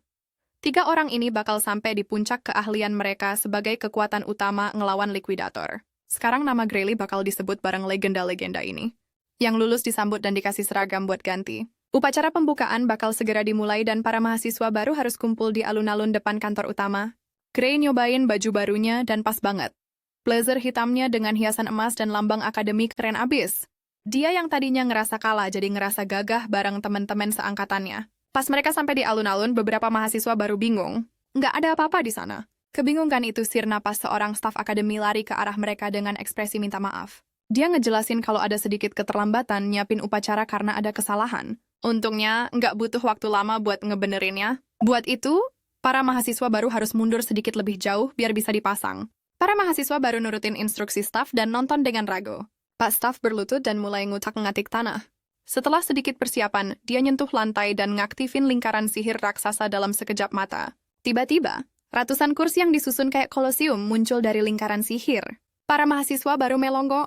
Mereka belum pernah lihat sihir segede ini sebelumnya. Cuma dalam beberapa detik, alun-alun berubah jadi arena yang layak, lengkap dengan kursi dan panggung. Pak Staf minta maaf lagi karena keterlambatan dan nyuruh para mahasiswa baru duduk di mana aja mereka suka. Masih kaget sama pertunjukan sihir yang luar biasa, mereka nurut. Beberapa mahasiswa baru yang lebih tahu ngenalin penggunaan sihir teleportasi buat bener-bener munculin arena. Gray diam-diam duduk di barisan tengah. Dia pikir ini cara akademi ngadain upacara penyambutan yang megah di dekat gedung sekolah. Mereka pada dasarnya lagi pamer kekuatan Akademi Persatuan Dunia.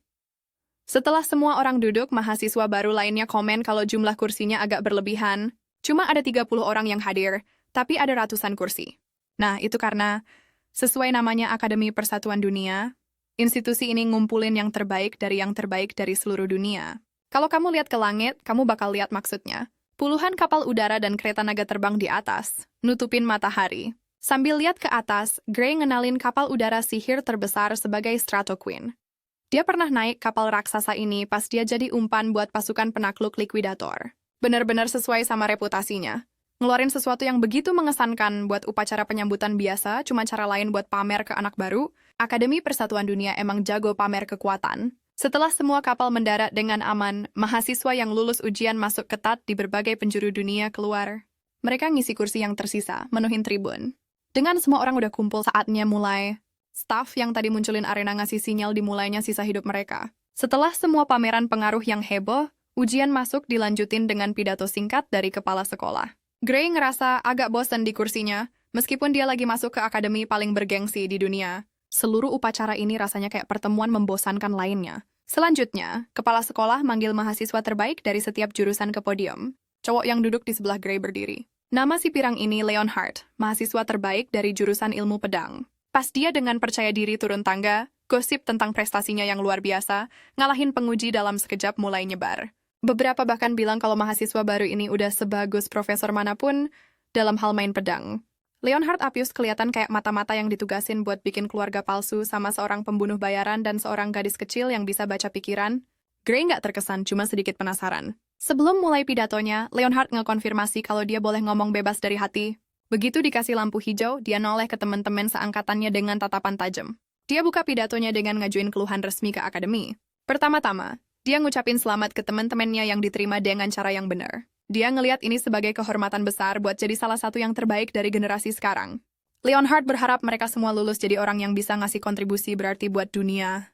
Buat itu mereka harus kerjasama. Dia nungguin hari di mana dia dan teman-temannya terbang tinggi sebagai mahasiswa yang bangga dari Akademi Persatuan Dunia yang bergengsi. Setelah itu, dia nunjukin kalau ada seseorang di antara kita, seseorang yang nggak pantas ada di alun-alun ini sama sekali. Dia ngarahin tuduhan ini langsung ke Profesor Ariel, yang ngurusin penerimaan khusus Divine Eye. Dia kaget banget dipanggil sama mahasiswa baru di hari pertama kuliah. Profesor Ariel negasin kalau setiap mahasiswa di sini udah lulus ujian yang ketat. Mereka mungkin nggak sedominan Leonhardt, tapi mereka nunjukin kalau mereka pantas ada di sini. Penasaran dan terpesona, dia nanya ke si mahasiswa baru sombong itu kenapa dia ngoceh kayak anjing kecil. Tanpa basa-basi, Leonhardt dengan jujur menyebutkan kandidat misterius yang diterima melalui sistem pintu belakang yang sudah usang. Seperti orang lain, dia melihat penerimaan khusus Divine Eye hanya sebagai cara untuk menyelundupkan siswa yang tidak memenuhi syarat ke akademi. Leonhardt berteriak bahwa siswa yang diterima secara khusus itu harus menunjukkan diri, mengembalikan seragam terhormat, dan pergi dengan malu. Kata-kata dan ketegasannya kayaknya ngegerakin mahasiswa baru lainnya. Sementara itu, yang lagi disindir lagi coba buat nggak kelihatan. Untungnya si ambisius yang galak itu nggak tahu muka Gray. Kalau dia diem aja, seharusnya nggak bakal kena masalah, kan? Profesor Ariel harus turun tangan dan mecahin ketegangan, muji angkatan tahun ini karena semangatnya. Nggak mau mundur, Leonhardt makin ngotot sama pendapatnya soal nerima mahasiswa lewat jalur usang. Mulai agak kesel sama si pirang, Profesor Ariel dengan nada misterius nanya apa, dia yakin bisa ngalahin anak yang dia pilih buat jurusannya. Leon harus mundur beberapa langkah pas ngerasain tekanan dari profesor yang misterius itu. Dia coba ngejawab tergagap-gagap tapi nggak bisa, sambil ngerapetin giginya dan nenangin diri.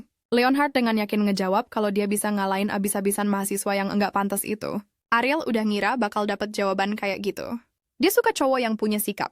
Jadi dia ngusulin taruhan. Dia bakal dengan rela mempertaruhkan pekerjaannya dan masa depan anak itu di akademi ini. Gray nggak suka sama sekali sama taruhan itu. Leonhardt nanya apa taruhan ini bakal jadi adu jotos langsung sama anak jalur khusus itu. Tapi Profesor Ariel nggak bakal ngelakuin hal sebosen dan sekasar itu. Dia juga yakin kalau anaknya serius, si kecil Leon bakal mati di selokan. Sebagai pendidik, dia nggak mungkin ngebahayain nyawa mahasiswa yang menjanjikan. Kata-katanya nusuk kebanggaan Leonhard kayak pisau panas nembus mentega. Kalau dia emang niat mancing emosi Leonhard buat taruhan, itu beneran berhasil. Profesor Ariel ngusulin mereka bikin taruhan soal penaklukan monster aja. Dengan begitu bakal lebih aman buat semua pihak. Lagian dia tahu Leonhard lebih jago ngelawan monster daripada manusia.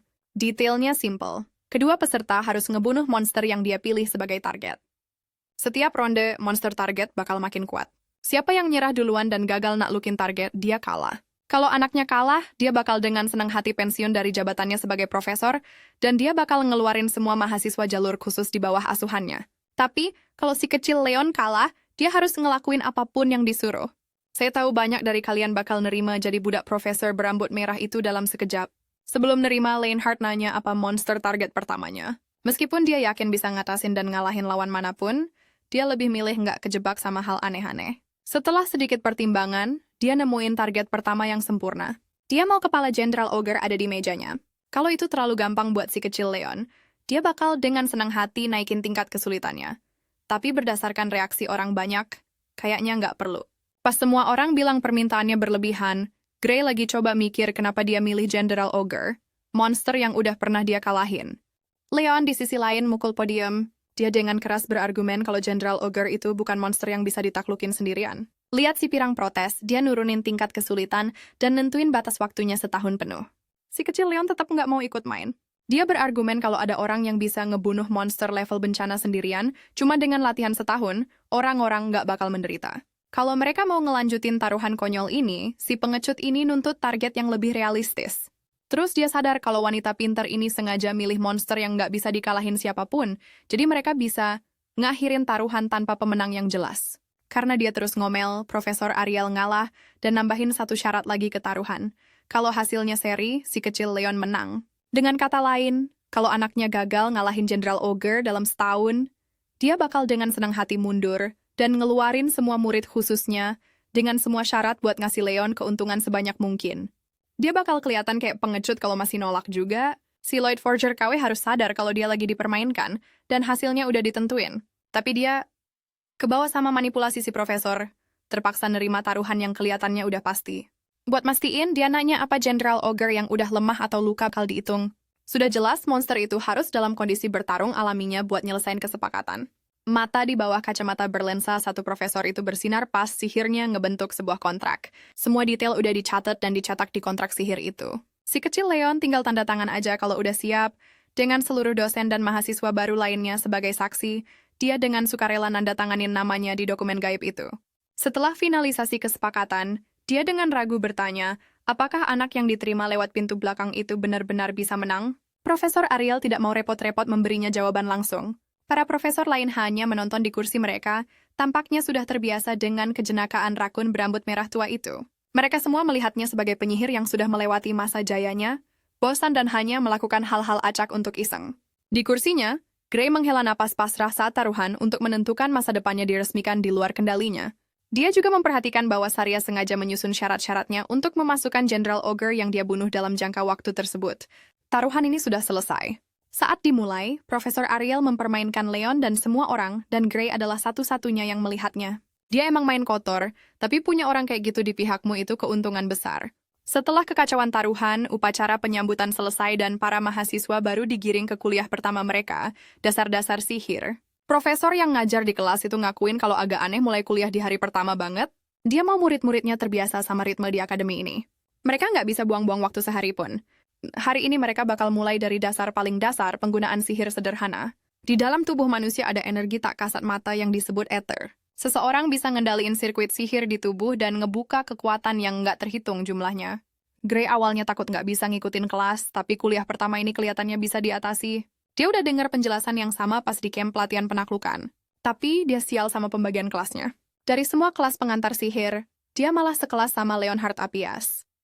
Kalau orang-orang tahu kalau dia mahasiswa jalur khusus Divine Eyes yang dibenci itu, dia bisa ucapin selamat tinggal sama kedamaiannya. Pas dia lagi ngelamun, si profesor sadar dan negur dia karena kelihatan bosen sama kuliahnya. Si profesor ngerasa tersinggung kalau ada mahasiswa baru yang udah buang muka kurang dari 5 menit di kuliah pengantarnya. Gray langsung minta maaf karena pandangannya ngelantur. Tapi, dia ngerasa aneh kenapa si profesor negur dia padahal dia duduk di paling belakang. Si profesor makin manas-manasin situasi dan minta demonstrasi dari mahasiswa yang nggak fokus itu.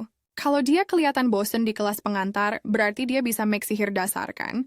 Gray nggak gampang dibully. Dengan hormat, dia negasin kalau dia spesialis ilmu pedang. Dia pikir nggak apa-apa kalau dia nggak bisa make sihir. Si profesor ngebentak kalau meskipun pakai pedang di pertarungan beneran, seorang petarung tetap harus belajar dasar-dasar buat koordinasi sama penyihir sekutu. Belajar dasar-dasar sihir dan ngerasain gimana rasanya itu adalah hal paling minimal yang bisa dilakuin seorang pendekar. Di saat itu Gray ingat pernah dengar hal yang sama dari kuliah di camp pelatihan. Kalau gitu, kuliah hari ini mungkin bakal diakhiri dengan mantra yang sama. Buat mastiin, dia nanya apa kuliah hari ini tujuannya buat belajar peluru ether yang simple tapi efektif. Karena dia tahu namanya, si profesor ngira dia bisa make-nya. Gray bersyukur sama Tuhan atas camp pelatihan neraka yang harus dia lewatin. Karena ini bakal jadi kesempatan bagus buat demonstrasi yang benar, si profesor mutusin buat bikin ini jadi pertandingan 1 lawan 1, dan manggil pendekar pedang terbaik tahun ini, Leon, ke atas panggung. Si Pirang dengan senang hati berdiri dan ngasih hormat ke si profesor. Dengan itu, dia ngejelasin kalau dia udah dilatih pedang dan sihir bahkan sebelum dia mulai sekolah, jadi mungkin bakal agak berisiko buat orang biasa ngelawan dia. Profesor negasin kalau sebesar apapun perbedaan skillnya, peluru ether itu nggak mematikan, jadi nggak perlu nahan diri. Selain itu, dia ngungkapin kalau Gray itu mahasiswa Divine Eye tahun ini. Tahu betapa Leon benci sama mahasiswa jalur belakang tanpa nama itu, semua mahasiswa di ruang kuliah noleh ke Gray, nginget-inget mukanya. Ini udah disetting dari awal. Dia bahkan nggak bisa ngelewatin hari tanpa didoxing sama profesor sialan. Si tua bangka itu sengaja ngungkapin identitasnya dengan niat jahat. Dengar kalau dia punya kesempatan buat nembak peluru beneran ke orang yang dia benci, Leon langsung nerima buat ngajarin si anak jalur belakang. Ini kesempatan buat nunjukin ke orang luar yang nggak pantas. Tempat macam apa Akademi Persatuan Dunia ini sebenarnya?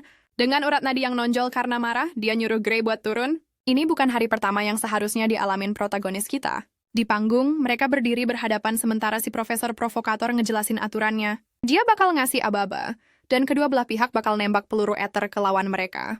Gray cuma ngabisin beberapa hari belajar sihir dasar di camp pelatihan. Tentu, si profesor bilang pelurunya nggak mematikan, tapi bukan berarti nggak bakal sakit. Begitu aba-aba dikasih, Leonhard ngumpulin ether yang banyak banget di tangannya, bertekad buat nunjukin perbedaan kekuatan antara mahasiswa beneran dan palsu. Kedorong ke pojok dan terpaksa ngelindungin diri, Gray juga ngumpulin dan ngendaliin ethernya, ngerahkan semua pengetahuannya dalam satu upaya putus asa. Seluruh ruang kuliah jadi hening pas mereka lihat lubang hitam raksasa yang ngancem nelen peluru kecil mungil. Leon sama Gray sama-sama melongo. Nggak ada yang nyangka bakal jadi begini. Seperti yang diduga, peluru ether kecil itu abis ditelen sama lubang hitam yang mengamuk. Ketakutan Leon kelihatan jelas di matanya pas mantra yang jelas-jelas mematikan itu makin dekat ke arahnya. Panik, si profesor ngangkat tangannya dan berusaha sekuat tenaga buat nyegah skenario terburuk. Pakai sihirnya sendiri, perisai emas itu ngeblokir laju peluru ether anomali yang kayaknya nggak bisa dihentiin. Perisai itu berhasil ngeredam sebagian besar kekuatan serangan, tapi itu bener-bener nyaris. Dia bikin kesalahan dengan lengah dan perisai emas itu mulai nunjukin retakan-retakan berbahaya di bawah tekanan. Akhirnya, lubang hitam peluru ether itu sampai di batasnya dan meledak, ngehancurin perisai sihir jadi jutaan serpihan cahaya. Ledakan yang dihasilinnya bikin ruang kuliah jadi kacau. Para mahasiswa baru nutup mata dan siap-siap kena dampaknya. Kalau soal targetnya sendiri, si kecil Leon jatuh terduduk teriak-teriak kayak kesetanan. Sadar kalau dia udah bikin kacau, si profesor langsung lari ke arah bintang baru jurusan ilmu pedang buat mastiin dia baik-baik aja. Leon bangun lagi, ngelap debu dan ngeyakinin si profesor kalau dia baik-baik aja. Setelah mastiin kondisi si Pirang, profesor itu ngalihin perhatiannya ke orang yang hampir ngeledakin seluruh tempat. Kalau aja perisainya gagal ngeredam dampaknya, peluru ether abnormal itu bisa aja ngebunuh Leon dan ngelukain banyak orang. Bahkan di antara profesor sihir veteran pun, nggak ada yang bisa ngeluarin peluru ether sekuat itu di akademi. Dia pengen banget tahu apa yang dilakuin si pemuda itu buat ngasilin output sedestruktif itu. Gray sendiri bingung. Apa yang baru aja dia keluarin itu jelas beda level dibandingin sama yang dikeluarin lawannya yang lemah. Apa mantra yang dia pelajarin sebagai bagian dari pasukan penakluk beda sama yang diajarin di akademi? Dia nanya ke profesor apa dia ada salah, tapi si kakek cukup yakin kalau yang dia tembak itu beneran peluru ether. Satu-satunya perbedaan yang mencolok adalah kualitas mantranya. Apa yang Gray baru aja pakai buat nguatin mantranya itu bukan ether biasa. Ukuran dan kekuatan segitu cuma bisa dicapai pakai ether super terkompresi. Nggak ada satupun mahasiswa baru yang pernah dengar, apalagi ngerti istilah itu. Ether super terkompresi itu sesuatu yang bahkan profesor berpengalaman pun kesulitan buat ngasilin dan mempelajarinya. Tapi mahasiswa kontroversial ini dengan santainya make itu buat ngubah mantra dasar. Nggak ada seorang pun di akademi ini yang bisa niru itu. Sekarang para mahasiswa mulai ngerasa hormat dan sedikit takut sama orang yang diterima lewat jalur khusus Divine Eye. Mereka juga protes kalau Gray seharusnya masuk ke jurusan sihir. Seingat dia, semua mantra yang dipelajarin sama pasukan penakluk persis kayak yang baru aja dia pakai. Di antara kelompok itu, Gray adalah salah satu yang nggak punya bakat buat itu. Masih nolak buat percaya kalau dia pakai semacam ether yang udah di-upgrade, dia manggil peluru ether lain dan negasin kalau ngelakuin hal kayak gini mungkin buat siapa aja dengan latihan yang cukup. Yang bikin dia bingung, si profesor malah ketawa kayak orang gila. Sebagai balasannya, Gray nggak tahu harus ngapain, jadi dia cuma diem aja di situ, bingung. Si profesor ngubah nadanya total di awal kelas. Dia terang-terangan nunjukin permusuhan. Sekarang dia malah coba ngerekrut mahasiswa jalur khusus itu ke jurusan sihir. Gray dengan hormat nolak undangan antusias itu. Dia selalu dibilangin kalau dia nggak punya bakat sihir, jadi dia nggak bisa ngebayangin dirinya masuk ke situ sekarang. Si profesor nganggep penolakan ini konyol. Kalau seorang pemuda yang bisa ngasilin ether super terkompresi lewat kompresi itu nggak berbakat, berarti semua orang mendingan berhenti main sihir. Dia bahkan sampai ngejulukin Gray sebagai anak ajaib yang nggak ada tandingannya, bahkan menurut standar akademi. Siapapun yang bilang anak itu nggak punya bakat sihir pasti lagi nge-fly pakai barang haram. Para mahasiswa baru nontonin adegan itu dalam diam. Mereka lihat gimana si profesor yang galak berubah jadi orang yang beda total pas dia mati-matian coba ngebujuk Gray buat pindah ke jurusan sihir. Dari sudut pandangnya, bakal jadi kerugian besar buat dunia kalau Gray nggak ngejar sihir. Sialan, itu bakal jadi kejahatan terhadap ilmu gaib. Dengan semua sanjungan yang datang ke arahnya, yang bisa dilakuin si pemuda itu cuma ketawa lihat kekonyolannya. Terus dia ingat pernah dengar istilah teknik kompresi ether sekali sebelumnya. Itu cuma hari cerah biasa di camp pelatihan dan salah satu pahlawan lagi ngasih kuliah. Dia nyeritain gimana di masa lalu orang nggak tahu Ode, atau yang dikenal juga sebagai kekuatan hidup, itu ada. Karena kesenjangan pengetahuan itu, susah banget buat ngeluarin sihir yang bener. Seseorang harus terus-terusan neken ether di dalam tubuh buat dapetin efek yang diinginkan lewat mantra. Metode primitif ini cuma ngumpulin sedikit Ode. Dosen Bella Albright, si petapa agung dan penyihir terkuat di masa depan, ngerasa cara mereka berlatih sihir 1 dekade yang lalu itu konyol. Gray nanya ke profesor apa dia pernah dengar soal OD. Pertanyaan itu bikin si kakek bingung. Dia nggak familiar sama istilah itu sama sekali. Dilihat dari reaksinya kayaknya dunia masih belum nemuin konsep sihir revolusioner ini di titik ini. Kalau gitu, berarti hal-hal dasar yang Gray pelajarin di pasukan penakluk bisa dianggap pengetahuan dari masa depan. Dia akhirnya sadar kalau dia harus hati-hati biar nggak ngebocorin informasi kayak gini. Buat terakhir kalinya, dia nolak tawaran terus-terusan buat pindah ke jurusan lain. Cinta sejatinya adalah pedang, jadi dia harus nolak. Si profesor menghela napas pasrah dan dengan lesu nerima keputusan si pemuda buat tetap sama pedang. Tapi dia juga ninggalin pintu terbuka buat Gray pindah jurusan kapanpun dia mau. Ngerasa pusing, si pemuda itu dengan canggung makasih sama si kakek yang antusias itu atas tawaran baiknya. Setelah demonstrasi itu, kedua peserta disuruh balik ke kursi mereka. Si profesor janji nggak bakal negur Gray lagi di kelas. Bahkan dia nggak keberatan kalau anak itu pergi kalau bosen. Si profesor percaya kalau hal-hal sepele ini terlalu dasar buat anak ajaib kayak Gray. Gray turun tangga sambil diliatin dengan tatapan sinis. Sekarang dia naik dengan rasa hormat dari si profesor dan teman-temannya. Sementara itu, korbannya masih berdiri di panggung yang ancur, mukanya merah dan ngerasain jantung singanya berdebar kencang buat Lord Gray. Dia nggak lihat gimana Lionheart kelihatan di bawah sana, tapi Gray beneran ngerasain hawa dingin di punggungnya. Setelah kuliah pertama, dia dapat catatan pribadi dari Profesor Ariel, yang nyuruh dia ketemu di kantornya setelah kelas selesai. Dia pada dasarnya dipanggil tiba-tiba. Bakal jadi masalah kalau Profesor Carlos tua ada di balik panggilan mendadak ini. Setelah jalan-jalan beberapa menit, dia akhirnya nemuin pintu kantor yang ada lambang Divine Eye. Dia niatnya mau ngetuk, tapi pintunya kebuka pelan, ngebiarin dia masuk dengan lembut. Nganggep pintu yang nggak dikunci itu sebagai undangan, Gray dengan hormat masuk sambil ngucapin salam hormat. Sebelum dia selesai ngomong, dia ngerasain ada pedang tajam datang ke arahnya dari samping. Refleks Gray langsung aktif pas dia ngeluarin pedangnya buat nahan. Genggamannya agak aneh, tapi berhasil di saat-saat genting. Dia berhasil nepis serangan mendadak dan si penyerang. Pas si penyerang udah kelempar, Gray sadar kalau dia gerak murni karena insting kali ini. Dia mau ngadepin si penyerang, tapi ternyata itu cuma cewek muda berambut biru yang bahkan nggak bisa megang pedang dengan bener. Pas dilihat lebih deket, Gray sadar kalau dia kenal banget sama cewek ini. Si pendek ini bakal jadi pilar yang nggak tergoyahkan buat kemanusiaan dan harapan di masa depan. Perhatian Gray terus beralih ke meja di belakang kantor. Dan cewek yang duduk di situ muji respons cepetnya. Profesor Ariel seneng banget bisa ngekonfirmasi kalau matanya bener pas dia nilai si pemuda di ujian masuk. Ada 2 cowok lain di ruangan itu, rekan-rekan Profesor Ariel yang masih ragu sama tambahan baru di Divine Eye. Mereka nilai gerakan Bella sempurna, tapi pedangnya kepental dari tangannya terlalu gampang. Dengar nama Gray, ingatan kehidupan sebelumnya tentang si penyihir ulung langsung muncul lagi. Siapa sangka si penyihir bakal kelihatan begitu aneh di masa mudanya. Sementara itu, Ariel lagi ngejar-ngejar rekan-rekannya buat ngaku kalau mereka salah daripada bikin alasan. Akhirnya, para profesor lain nyerah dan ngasih rekan kerja mereka yang kecanduan judi itu kemenangannya. Mereka ngamatin pertukaran sepersekian detik di pintu dan harus ngakuin kalau Gray ada di sini karena suatu alasan. Bingung dan gak nyaman, si pemuda itu nanya apa yang lagi terjadi dan kenapa dia dipanggil. Ariel cuma ngejelasin kalau mereka lagi taruhan apa anak baru itu bisa nahan serangan kejutan dari Bella atau enggak. Berkat itu, dia dapat banyak uang hari ini. Sebagai ucapan terima kasih, dia ngelempar sebagian kemenangannya ke murid barunya. Dia langsung nangkap koin itu dan nemuin koin emas berkilauan di tangannya. 1 koin emas itu praktisnya udah kayak harta karun kecil, meskipun mereka ngaku kalah taruhan. Profesor-profesor lain juga nyinggung detail mencolok yang mereka lewatin pas ujian masuk. Dari obrolan tadi, mereka jadi yakin kalau si pemuda itu sengaja ngindarin pakai tangan dominannya buat nahan. Seolah-olah dia lagi coba ngelindungin tangan yang nggak bisa gerak. Penjelasan yang paling mungkin buat keanehan itu adalah cedera. Tapi bukan cedera fisik biasa di otot yang bisa dilihat sama profesor manapun. Anak ini menderita luka yang lebih dalam. Cedera biasa nggak bakal bikin orang jadi tegang di penyergapan yang aneh dan nggak dikenal kayak gitu. Ray kaget kalau para profesor bisa nyimpulin begitu banyak detail dengan benar, cuma dengan ngeliat dia narik pedangnya buat nahan. Yah, mereka kan pendidik di institusi pendidikan paling bergengsi. Bukan tanpa alasan. Meskipun mereka lebih lambat sadarnya dibanding Ariel, mereka tetap bisa dapat gambaran yang jelas. Dengan itu, Ariel ngusir rekan-rekannya sekarang karena dia udah dapat uang mereka.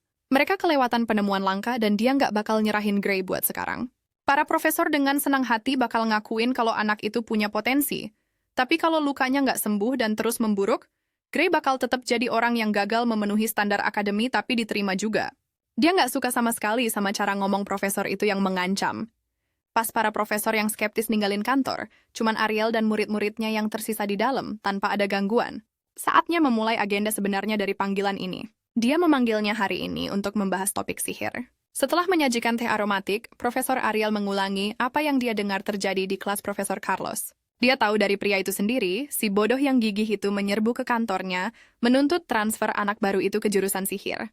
Dia jelas nolak permintaan konyol kayak gitu. Di matanya yang jeli, Gray bakal jadi monster yang jauh lebih serem kalau megang pedang daripada sihir. Pas dia ngelepas kacamatanya buat ngejelasin maksudnya, Gray kaget. Profesor Ariel sama sekali nggak lihat tanda-tanda jenius dalam kompresi sihir.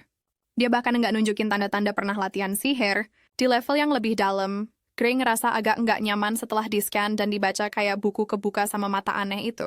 Lihat kalau bohong bakal sia-sia banget di situasi ini. Gray ngakuin kalau semua spekulasinya bener. Penasaran?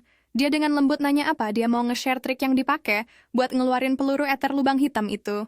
Dia janji bakal jaga rahasia dan ngasih imbalan sebagai ganti info berharga itu. Dia benar-benar pengen tahu soal konsep yang menjanjikan ini demi Bella. Sambil minum teh, lidah Gray hampir kepleset dan manggil Bella muda dengan gelar masa depannya. Profesor Ariel nyebut si cewek muda itu jenius murni dalam hal teori sihir, tanpa punya kemampuan buat make apa yang bisa dia teoretisin. Entah kenapa, dia nggak punya kemampuan buat make kompresi ether, apalagi super kompresi mistis berdasarkan info longgar dari masa depan. Dia tahu kalau Bella Albright itu telat berkembang. Kurangnya bakat di bidang praktik pasti jadi alasan Ariel. Ngadain pertemuan ini setelah dia dengar soal peluru ether super terkompresi yang hampir ngebunuh Leon. Kalau ada cara buat make ether super terkompresi, tanpa tindakan kompresi internal yang enggak efisien, itu bakal jadi terobosan besar. Profesor Ariel putus asa mencari solusi. Dia tidak ingin melihat salah satu gadisnya dikirim ke Profesor Bradley. Semua orang di masa depan akan tahu nama terkutuk itu. Tidak mungkin untuk tidak menyadari seorang bajingan kelas A yang sangat terkenal. Dia melakukan eksperimen manusia independen yang tak terhitung jumlahnya, demi memajukan bidangnya, membunuh banyak orang dalam prosesnya. Selain itu, dia bakal nyebabin bencana sihir dahsyat yang bakal ngerenggut nyawa puluhan ribu orang. Profesor Bradley adalah penjahat sihir terburuk dalam sejarah. Di era ini, teroris sihir pembunuh massal yang gila itu belum ketangkep. Kalau Bella nggak bisa nyiptain ether super terkompresi sampai akhir tahun, dia bakal dikirim ke profesor gila itu buat ngejalanin operasi berisiko tinggi. Siapapun yang punya akal sehat bakal ngelihat ini sebagai ide yang buruk. Profesor Ariel setuju banget meskipun operasi itu pura-puranya buat ningkatin kemampuan sihir. Tapi sebenarnya cuma eksperimen manusia terang-terangan tanpa kepastian. Belum diumumin ke publik sih, tapi dia udah dengar desas-desus soal kejahatan nggak manusiawi si gila itu. Beberapa korban meninggal, sementara yang lain rusak parah. Bella nimbrung, bilang kalau meskipun berbahaya dan menakutkan, dia bakal dikeluarin akhir tahun kalau nggak ngasilin apa-apa. Jujur aja, Profesor Ariel lebih milih muridnya berhenti dari sihir di akademi daripada ngebiarin si mesum itu ngacak-ngacak badan Bella. Gray diem-diem mikir. Dia punya teori sihir yang belum ada. Tapi kalau dia nge-share sesuatu yang drastis, alur sejarah bakal benar-benar melenceng. Dia lihat Bella muda ngepalin tangannya karena frustrasi dan takut. Gray inget saat-saat terakhirnya ngadepin si Liquidator. Frustrasi, takut, dan putus asa itu terlalu familiar.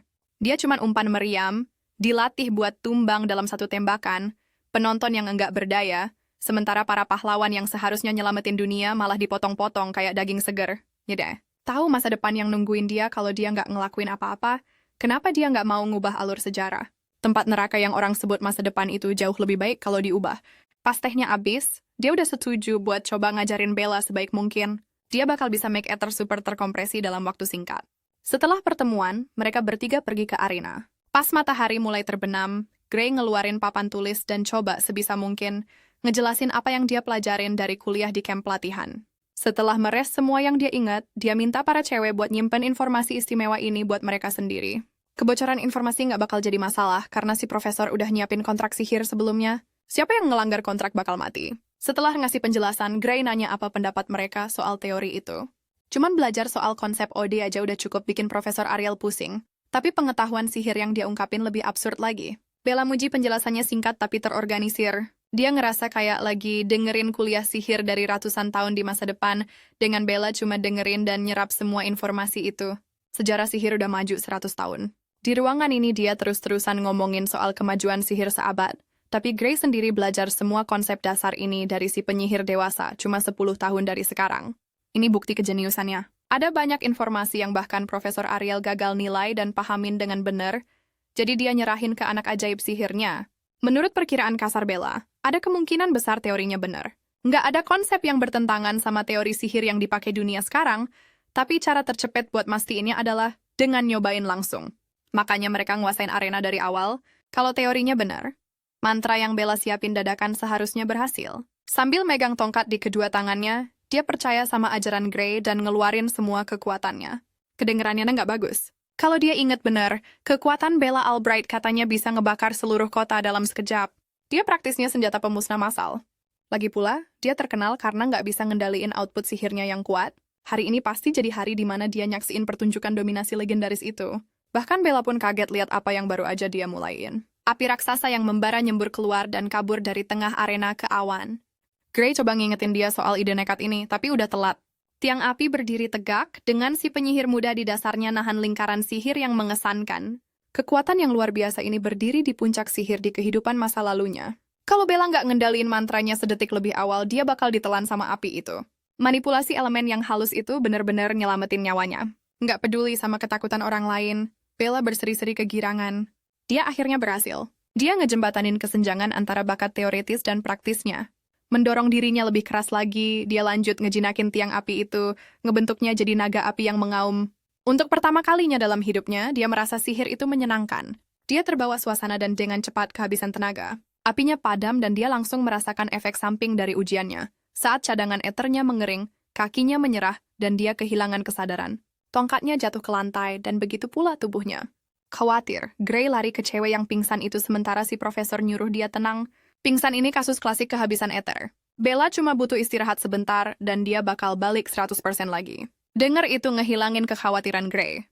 Tapi, bahkan Ariel pun takjub sama pertunjukan bakat sihir luar biasa yang ditunjukin si cewek muda itu. Dia mungkin satu-satunya orang yang bisa nyatuin sihir sebesar itu setelah belajar konsep baru sambil bener-bener nggak sadar. Si penyihir yang lagi tidur itu ngigau kalau bukan dia yang hebat, tapi teorinya, Gray ngasih dia alat buat dengan gampang nyiptain ether super terkompresinya sendiri. Ya, itu alat yang seharusnya dia kembangin di masa depan. Ariel menghela napas lega. Bella nggak perlu lagi operasi aneh dari penjahat gaib itu. Dia dengan senang hati bakal ngutuk Bradley sendiri. Si profesor seneng lihat si penyihir muda itu ngehindarin jalan yang ngerusak. Dia terutama seneng karena dia nggak kehilangan kendali sihirnya lewat eksperimen yang nggak sah. Meskipun operasi khusus Bradley terbukti ningkatin output sihir seseorang, itu ngorbanin kendali.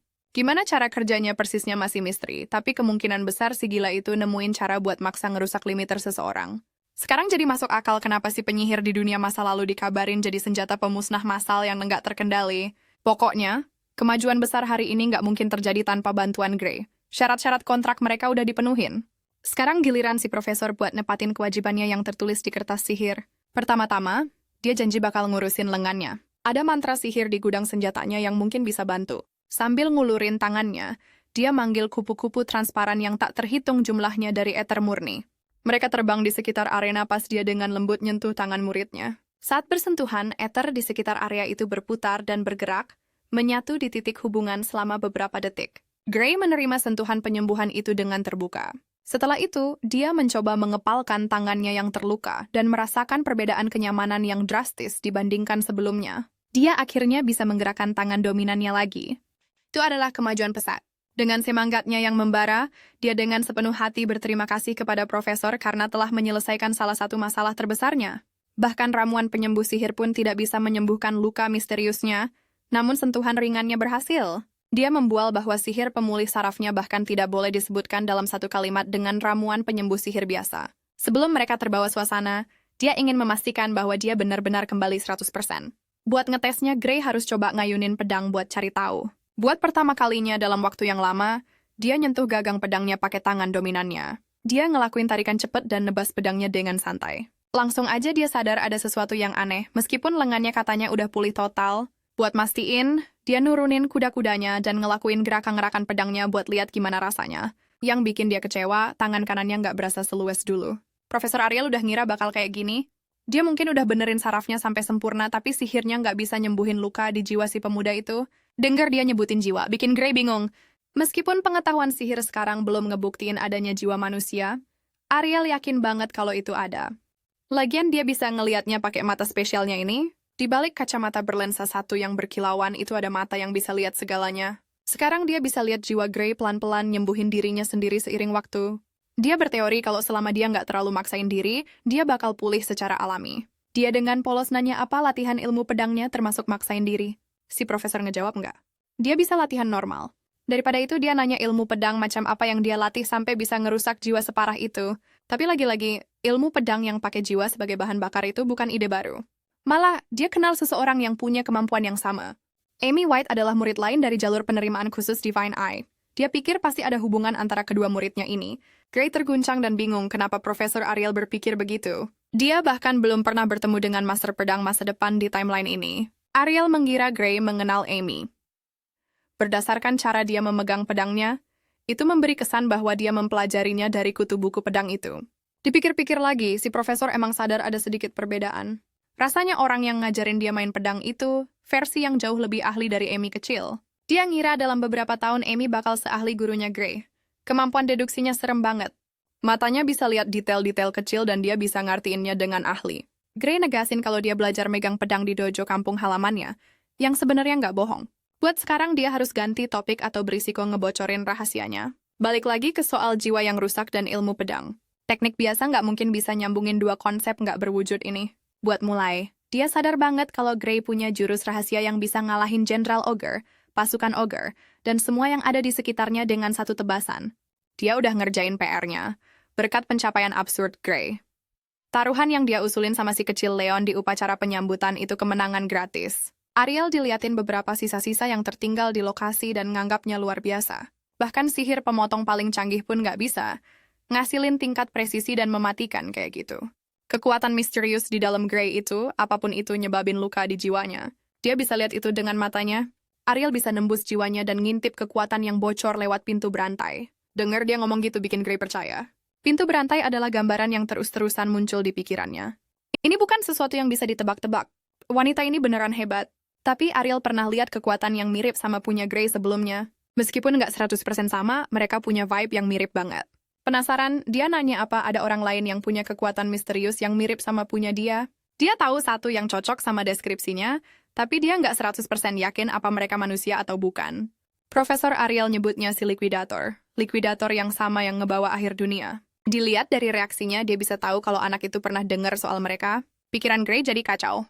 Kenapa Liquidator disebutin seawal ini di timeline? Si profesor seksi itu nggak nyangka si pemuda ini bakal familiar sama makhluk esoteris kayak gitu.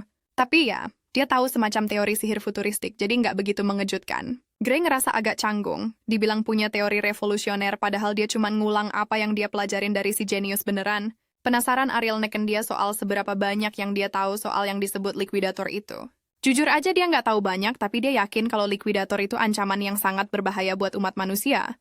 Makhluk itu harus dihentiin sebelum dia ngumpulin lebih banyak kekuatan, sesuatu yang harus dihancurin apapun risikonya. Ariel nganggep sikapnya agak terlalu ekstrim. Dia setuju kalau Liquidator emang berbahaya, tapi tetap aja Bolian Bradley kayaknya niat buat ngelanjutin eksperimennya soal subjek ini. Kedengerannya kayak bencana kiamat di masa depan ada hubungannya sama teroris sihir terkenal itu. Sejauh yang Ariel tahu, Liquidator adalah makhluk yang coba dipanggil oleh Bolian Bradley. Ini adalah berita baru bagi Gray. Tidak ada yang pernah memberitahunya tentang asal-usul musuh umat manusia. Memikirkannya, Akademi di timeline terakhir berfungsi sebagai titik pusat sejarah. Para petinggi bertindak seolah-olah mereka tahu persis di mana Liquidator akan muncul. Ada kemungkinan besar kalau Akademi Persatuan Dunia sendiri ikut andil dalam manggil si Liquidator. Dari dulu, si profesor dan si mahasiswa baru yang misterius itu setuju kalau eksperimen nekat ini harus dihentiin sebelum jadi masalah besar. Sayangnya, yang ngelakuin penelitian ini juga seorang profesor tetap. Ariel nggak punya wewenang buat nutup dia atau eksperimennya. Dia udah coba dorong para petinggi buat gerak, tapi mereka nggak mau denger. Sayangnya, dia nggak punya wewenang buat ngasih informasi lebih banyak ke mahasiswa biasa. Intinya, kecuali ada perintah dari atas, nggak ada yang bisa maksa Bolian Bradley buat berhenti dari kegilaannya. Gray berharap setidaknya bisa dapat nama-nama petinggi akademi, tapi itu nggak mungkin buat sekarang. Kayaknya kepemimpinan akademi lebih rumit dari yang dia kira. Tapi kalau dia bisa ngebuktiin kalau Profesor Bradley itu penjahat berbahaya, mungkin mereka bisa punya cukup amunisi buat ngubah keadaan. Di timeline sebelumnya, eksperimen ilegal Bailin ngerenggut nyawa puluhan ribu orang, dan Gray tahu di mana kekejaman ini bakal terjadi. Seharusnya nggak ada salahnya nge-share informasi ini sama Profesor Ariel. Dengan begitu mereka bisa nangkep basah si gila itu. Tapi dia langsung nolak ide itu. Masuk ke fasilitas penelitian Profesor Akademi tanpa izin, itu udah dianggap kejahatan keji. Mereka mungkin harus nyari bukti kuat dengan cara lain, tanpa harus berisiko masuk penjara sendiri. Tapi kalau Gray bisa ngasih bukti kuat sekarang, mungkin keadaannya bakal beda. Kalau enggak, ya mereka nggak punya pilihan lain, selain nunda ide ini buat sementara. Kedengerannya Ariel sadar sama bahaya yang mungkin terjadi, tapi tangannya terikat sama birokrasi dan politik akademi. Frustrasi sih, tapi bisa dimengerti. Yang lebih penting, dia mau ngebahas lebih dalam soal kekuatan misterius Gray. Dia ngegoda kalau mungkin ada cara buat belajar ngendaliin senjata mematikan itu. Ada seorang profesor di akademi yang spesialis ngurusin kekuatan-kekuatan nggak dikenal. Kasus Gray adalah teka-teki yang pas buat dipecahin. Namanya Profesor Heathcote Longfellow. Gray pernah dengar nama itu sebelumnya. Heathcote Longfellow adalah orang yang ngelatih si master pedang sendiri. Dia sosok legendaris. Ariel tahu ide ini bakal narik minat si pemuda. Dia janji bakal ngaturin sesi latihan pribadi sama si profesor yang pendiam itu besok. Gray dengan berterima kasih nerima bantuan Ariel. Alasan utama dia datang ke akademi adalah buat nguasain kekuatan ini. Lagian dia nggak nyangka bakal nemuin petunjuk secepat ini. Keadaan akhirnya membaik. Keesokan harinya, Gray mendapati dirinya berada di dekat profesor yang tegas itu. Pelajaran pribadi pertamanya dari Heathcote Longfellow sedang berlangsung. Ariel tentu saja bekerja cepat. Gray mengharapkan beberapa pelatihan hardcore atau pelajaran teoretis yang ekstensif, tetapi Profesor Longfellow menyeretnya ke hutan, dan sekarang mereka berlari berputar-putar. Mereka masih di dalam zona akademi, tapi mereka lagi di tengah-tengah hutan lebat. Pas dia lagi coba nyari tahu tujuan lari tanpa arah ini, Profesor Longfellow negur dia karena ngebiarin pikirannya ngelantur. Daripada mikirin yang aneh-aneh, dia seharusnya nambahin kecepatannya. Mereka harus lari dan maksain badan sampai batas absolutnya. Longfellow percaya kalau kekuatan jiwa benar-benar bangkit pas setiap tetes kekuatan fisik udah habis. Gray dilarang nyentuh pedangnya sampai setiap partikel staminanya habis. Si pemuda ini belum bisa lihat gambaran besarnya, tapi dia percaya banget sama metode Heathcote. Tapi, pas dia lagi lari-lari di sini, Bolian lagi ngelakuin eksperimen nggak manusiawi buat manggil hakim kiamat. Susah buat ngilangin pikiran yang ngeganggu itu. Gray nanggung beban bisa lihat masa depan dan itu ngelambatin dia. Tapi, dia tetap ngikutin program latihan selama seminggu penuh. Di hari ke-7, dia dipanggil buat laporan ke Profesor Ariel. Gray ngerasa agak malu karena yang dia lakuin cuma lari-lari tanpa henti dan sedikit latihan pedang. Pada akhirnya, dia emang ngerasa ada sedikit peningkatan kekuatan. Ariel nggak bisa nahan tawa gelinya. Dia tahu banget metode aneh Heathcote. Setelah laporan selesai, seorang utusan dengan sopan masuk ke kantor. Dia ngasihin surat tersegel yang ditujuin buat Profesor Ariel. Dia langsung buka surat itu dan ekspresinya pelan-pelan berubah pas dia baca isinya. Pas dia sampai di akhir surat, dia membeku di kursinya. Khawatir, Gray nanya ada apa. Dia tanpa kata ngasih surat itu ke Gray biar dia lihat sendiri. Bakal lebih baik gitu. Itu surat yang ditulis sama Baillian Bradley. Si gila itu dapat laporan soal terobosan ether super terkompresi Bella Albright. Dia ngotot, meskipun ada kemiripan, si penyihir muda itu belum benar-benar mencapai level yang dilaporkan. Makanya dia nolak ngakuin kemampuan barunya. Sesuai dengan itu, kontrak operasi tetap berlaku dan operasi bakal dilanjutin sesuai jadwal. Itu surat konyol yang ditulis sama master pancing emosi. Ini gila. Ariel marah. Kayaknya Baillian Bradley nekat mau dapetin kelinci percobaan utama dalam wujud Bella. Dia coba maksa Bella buat ngelakuin prosedur yang sama sekali nggak perlu dan berbahaya. Sayangnya, si gila itu punya semua kekuasaan. Kontrak sihir yang ditandatanganin Bella itu kuat banget. Kecuali Bradley sendiri yang batalin, Bella wajib milih antara dikeluarin atau nyerahin badannya ke orang gila. Gray nolak nerima omong kosong itu. Ariel setuju.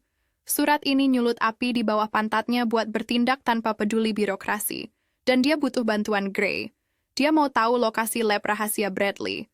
Bakal berisiko, tapi dia harus ngebongkar bajingan itu sebagai penjahat buat batalin kontrak gila itu. Akhirnya, dia mau turun tangan. Ini persis yang dibutuhin Gray. Sambil nyombong, dia nanya kenapa Saria berubah pikiran pas ngebongkar sesama profesor tanpa bukti kuat, yang risikonya terlalu tinggi. Ya, mereka udah ngelewatin batas hukum. Dia naruh kepercayaannya sama Gray buat ngelindungin murid berharganya yang lain. Dari awal, matanya udah ngeliat kalau ini bakal terjadi, kalau Gray udah ngomong jujur selama ini. Butuh waktu dan surat yang bener-bener absurd buat ngakuinnya, tapi Ariel akhirnya sadar. Saatnya Gray nuntun jalan, dipandu sama pengetahuan masa depan. Bersama-sama mereka bakal ngebongkar kejahatan psiko itu terhadap kemanusiaan. Si pendekar pedang kegelapan kembali. Sejauh yang dia tahu, laboratorium busuk itu tersembunyi di pegunungan dekat desa Torwell. Profesor Ariel samar-samar ingat berita kalau salah satu anggota fakultas lain udah dapat izin buat bangun lab di sana. Ini artinya eksperimen ilegal dan nggak manusiawi itu udah disetujui sama akademi. Nggak ada tempat yang lebih baik buat ngelakuin penelitian ilegal selain pegunungan Torwell. Praktisnya nggak bakal ada yang curiga kalau dia lama-lama di sana. Selain itu, para profesor di akademi ngehormatin aturan nggak tertulis yang ngelarang campur tangan sama proyek satu sama lain, tapi selama mereka bisa ngumpulin bukti yang nunjukin kalau kejahatan terhadap kemanusiaan lagi dilakuin, mereka seharusnya nggak dituduh ngebobol dan masuk. Pas mereka lagi ngebahas rencana penyerangan, Bella ngetuk pintu, dan Ariel ngebiarin dia masuk. Dia baru aja dapat surat yang isinya kabar mengerikan. Emosinya lagi kacau, dengan rasa kalah yang luar biasa. Profesor Ariel ngambil surat dari tangannya, ngeyakinin Bella kalau masalah ini bakal diurusin. Kedengerannya Ariel berencana buat ngelawan varian Bradley sendirian. Dan Bella nggak bakal ngebiarin itu.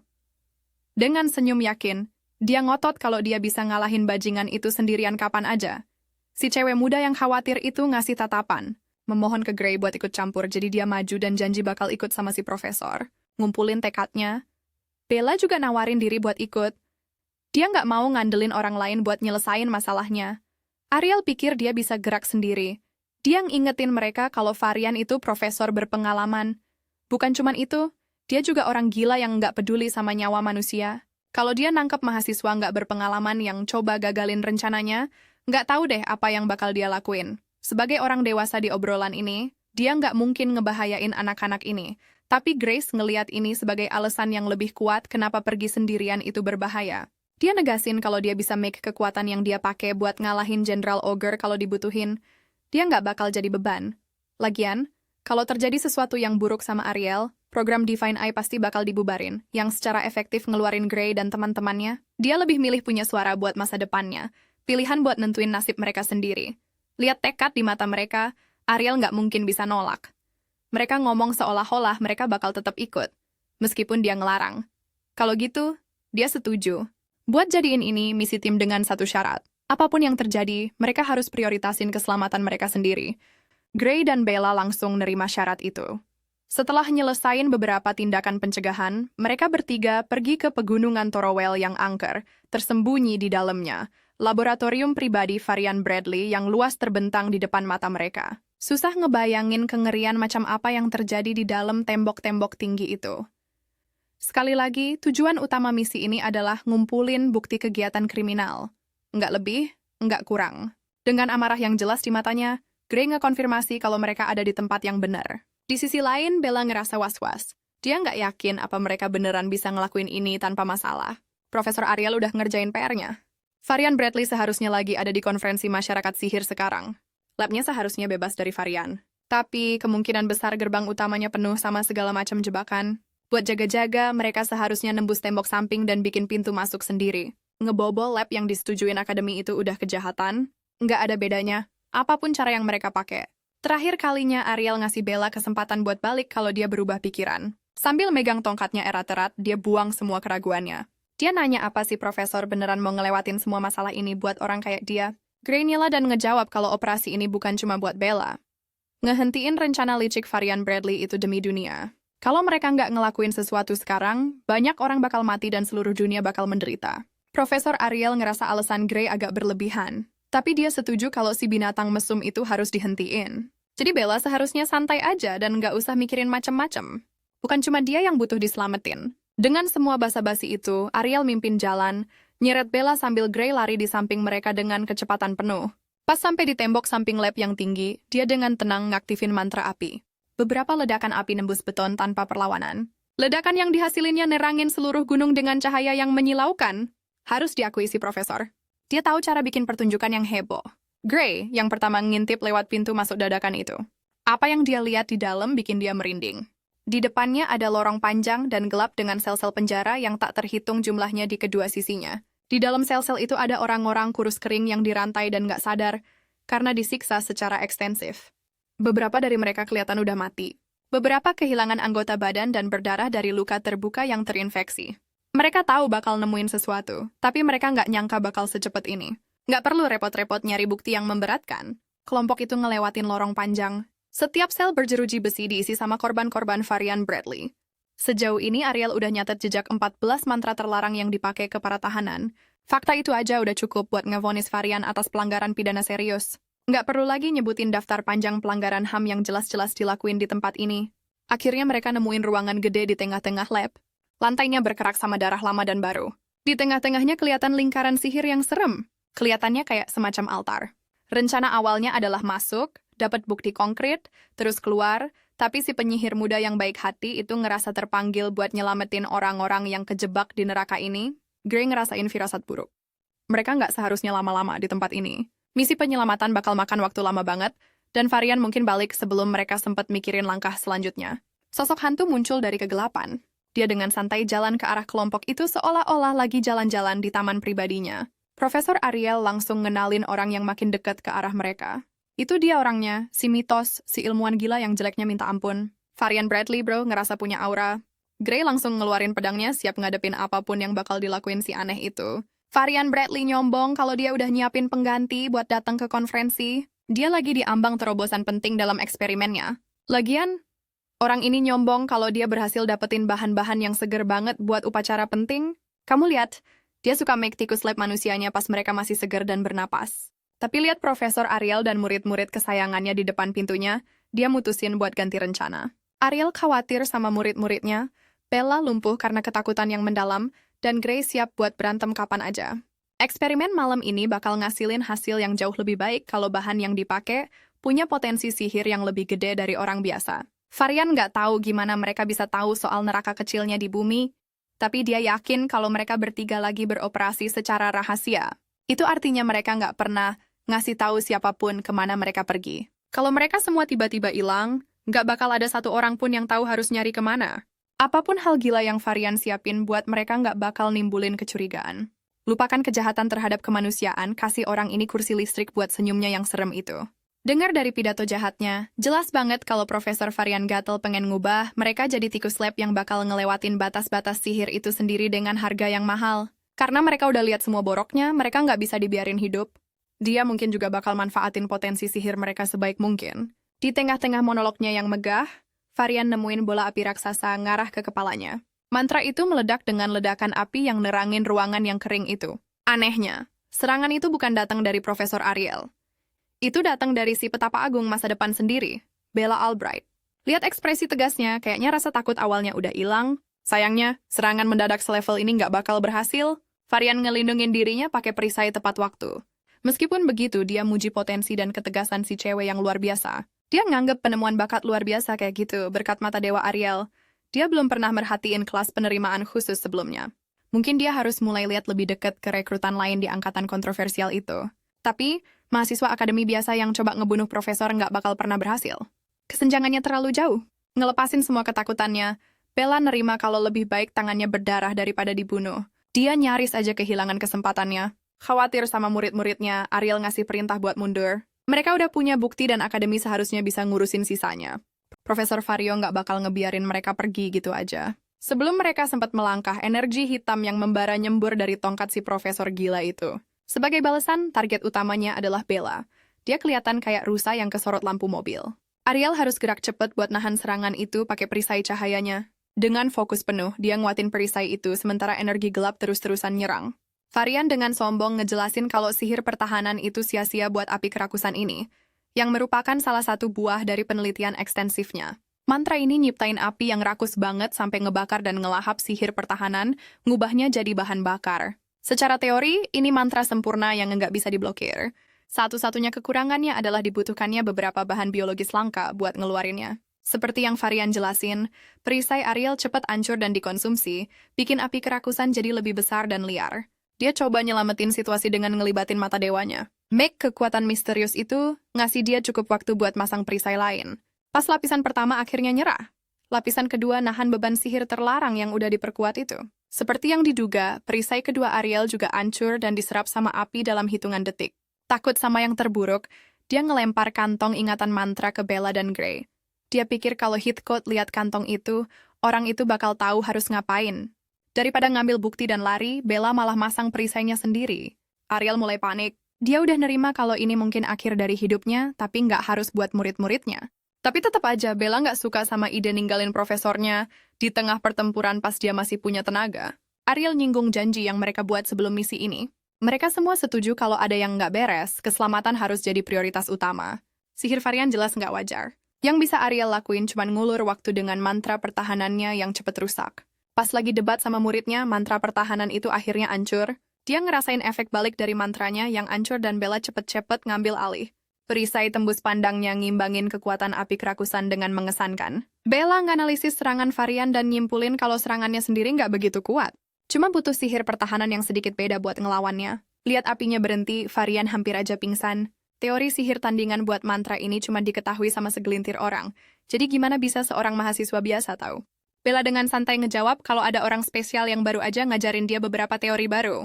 Dengan itu, setiap mantra jadi jauh lebih gampang dipecahin. Dari ambang pingsan, Varian jadi benar-benar gila.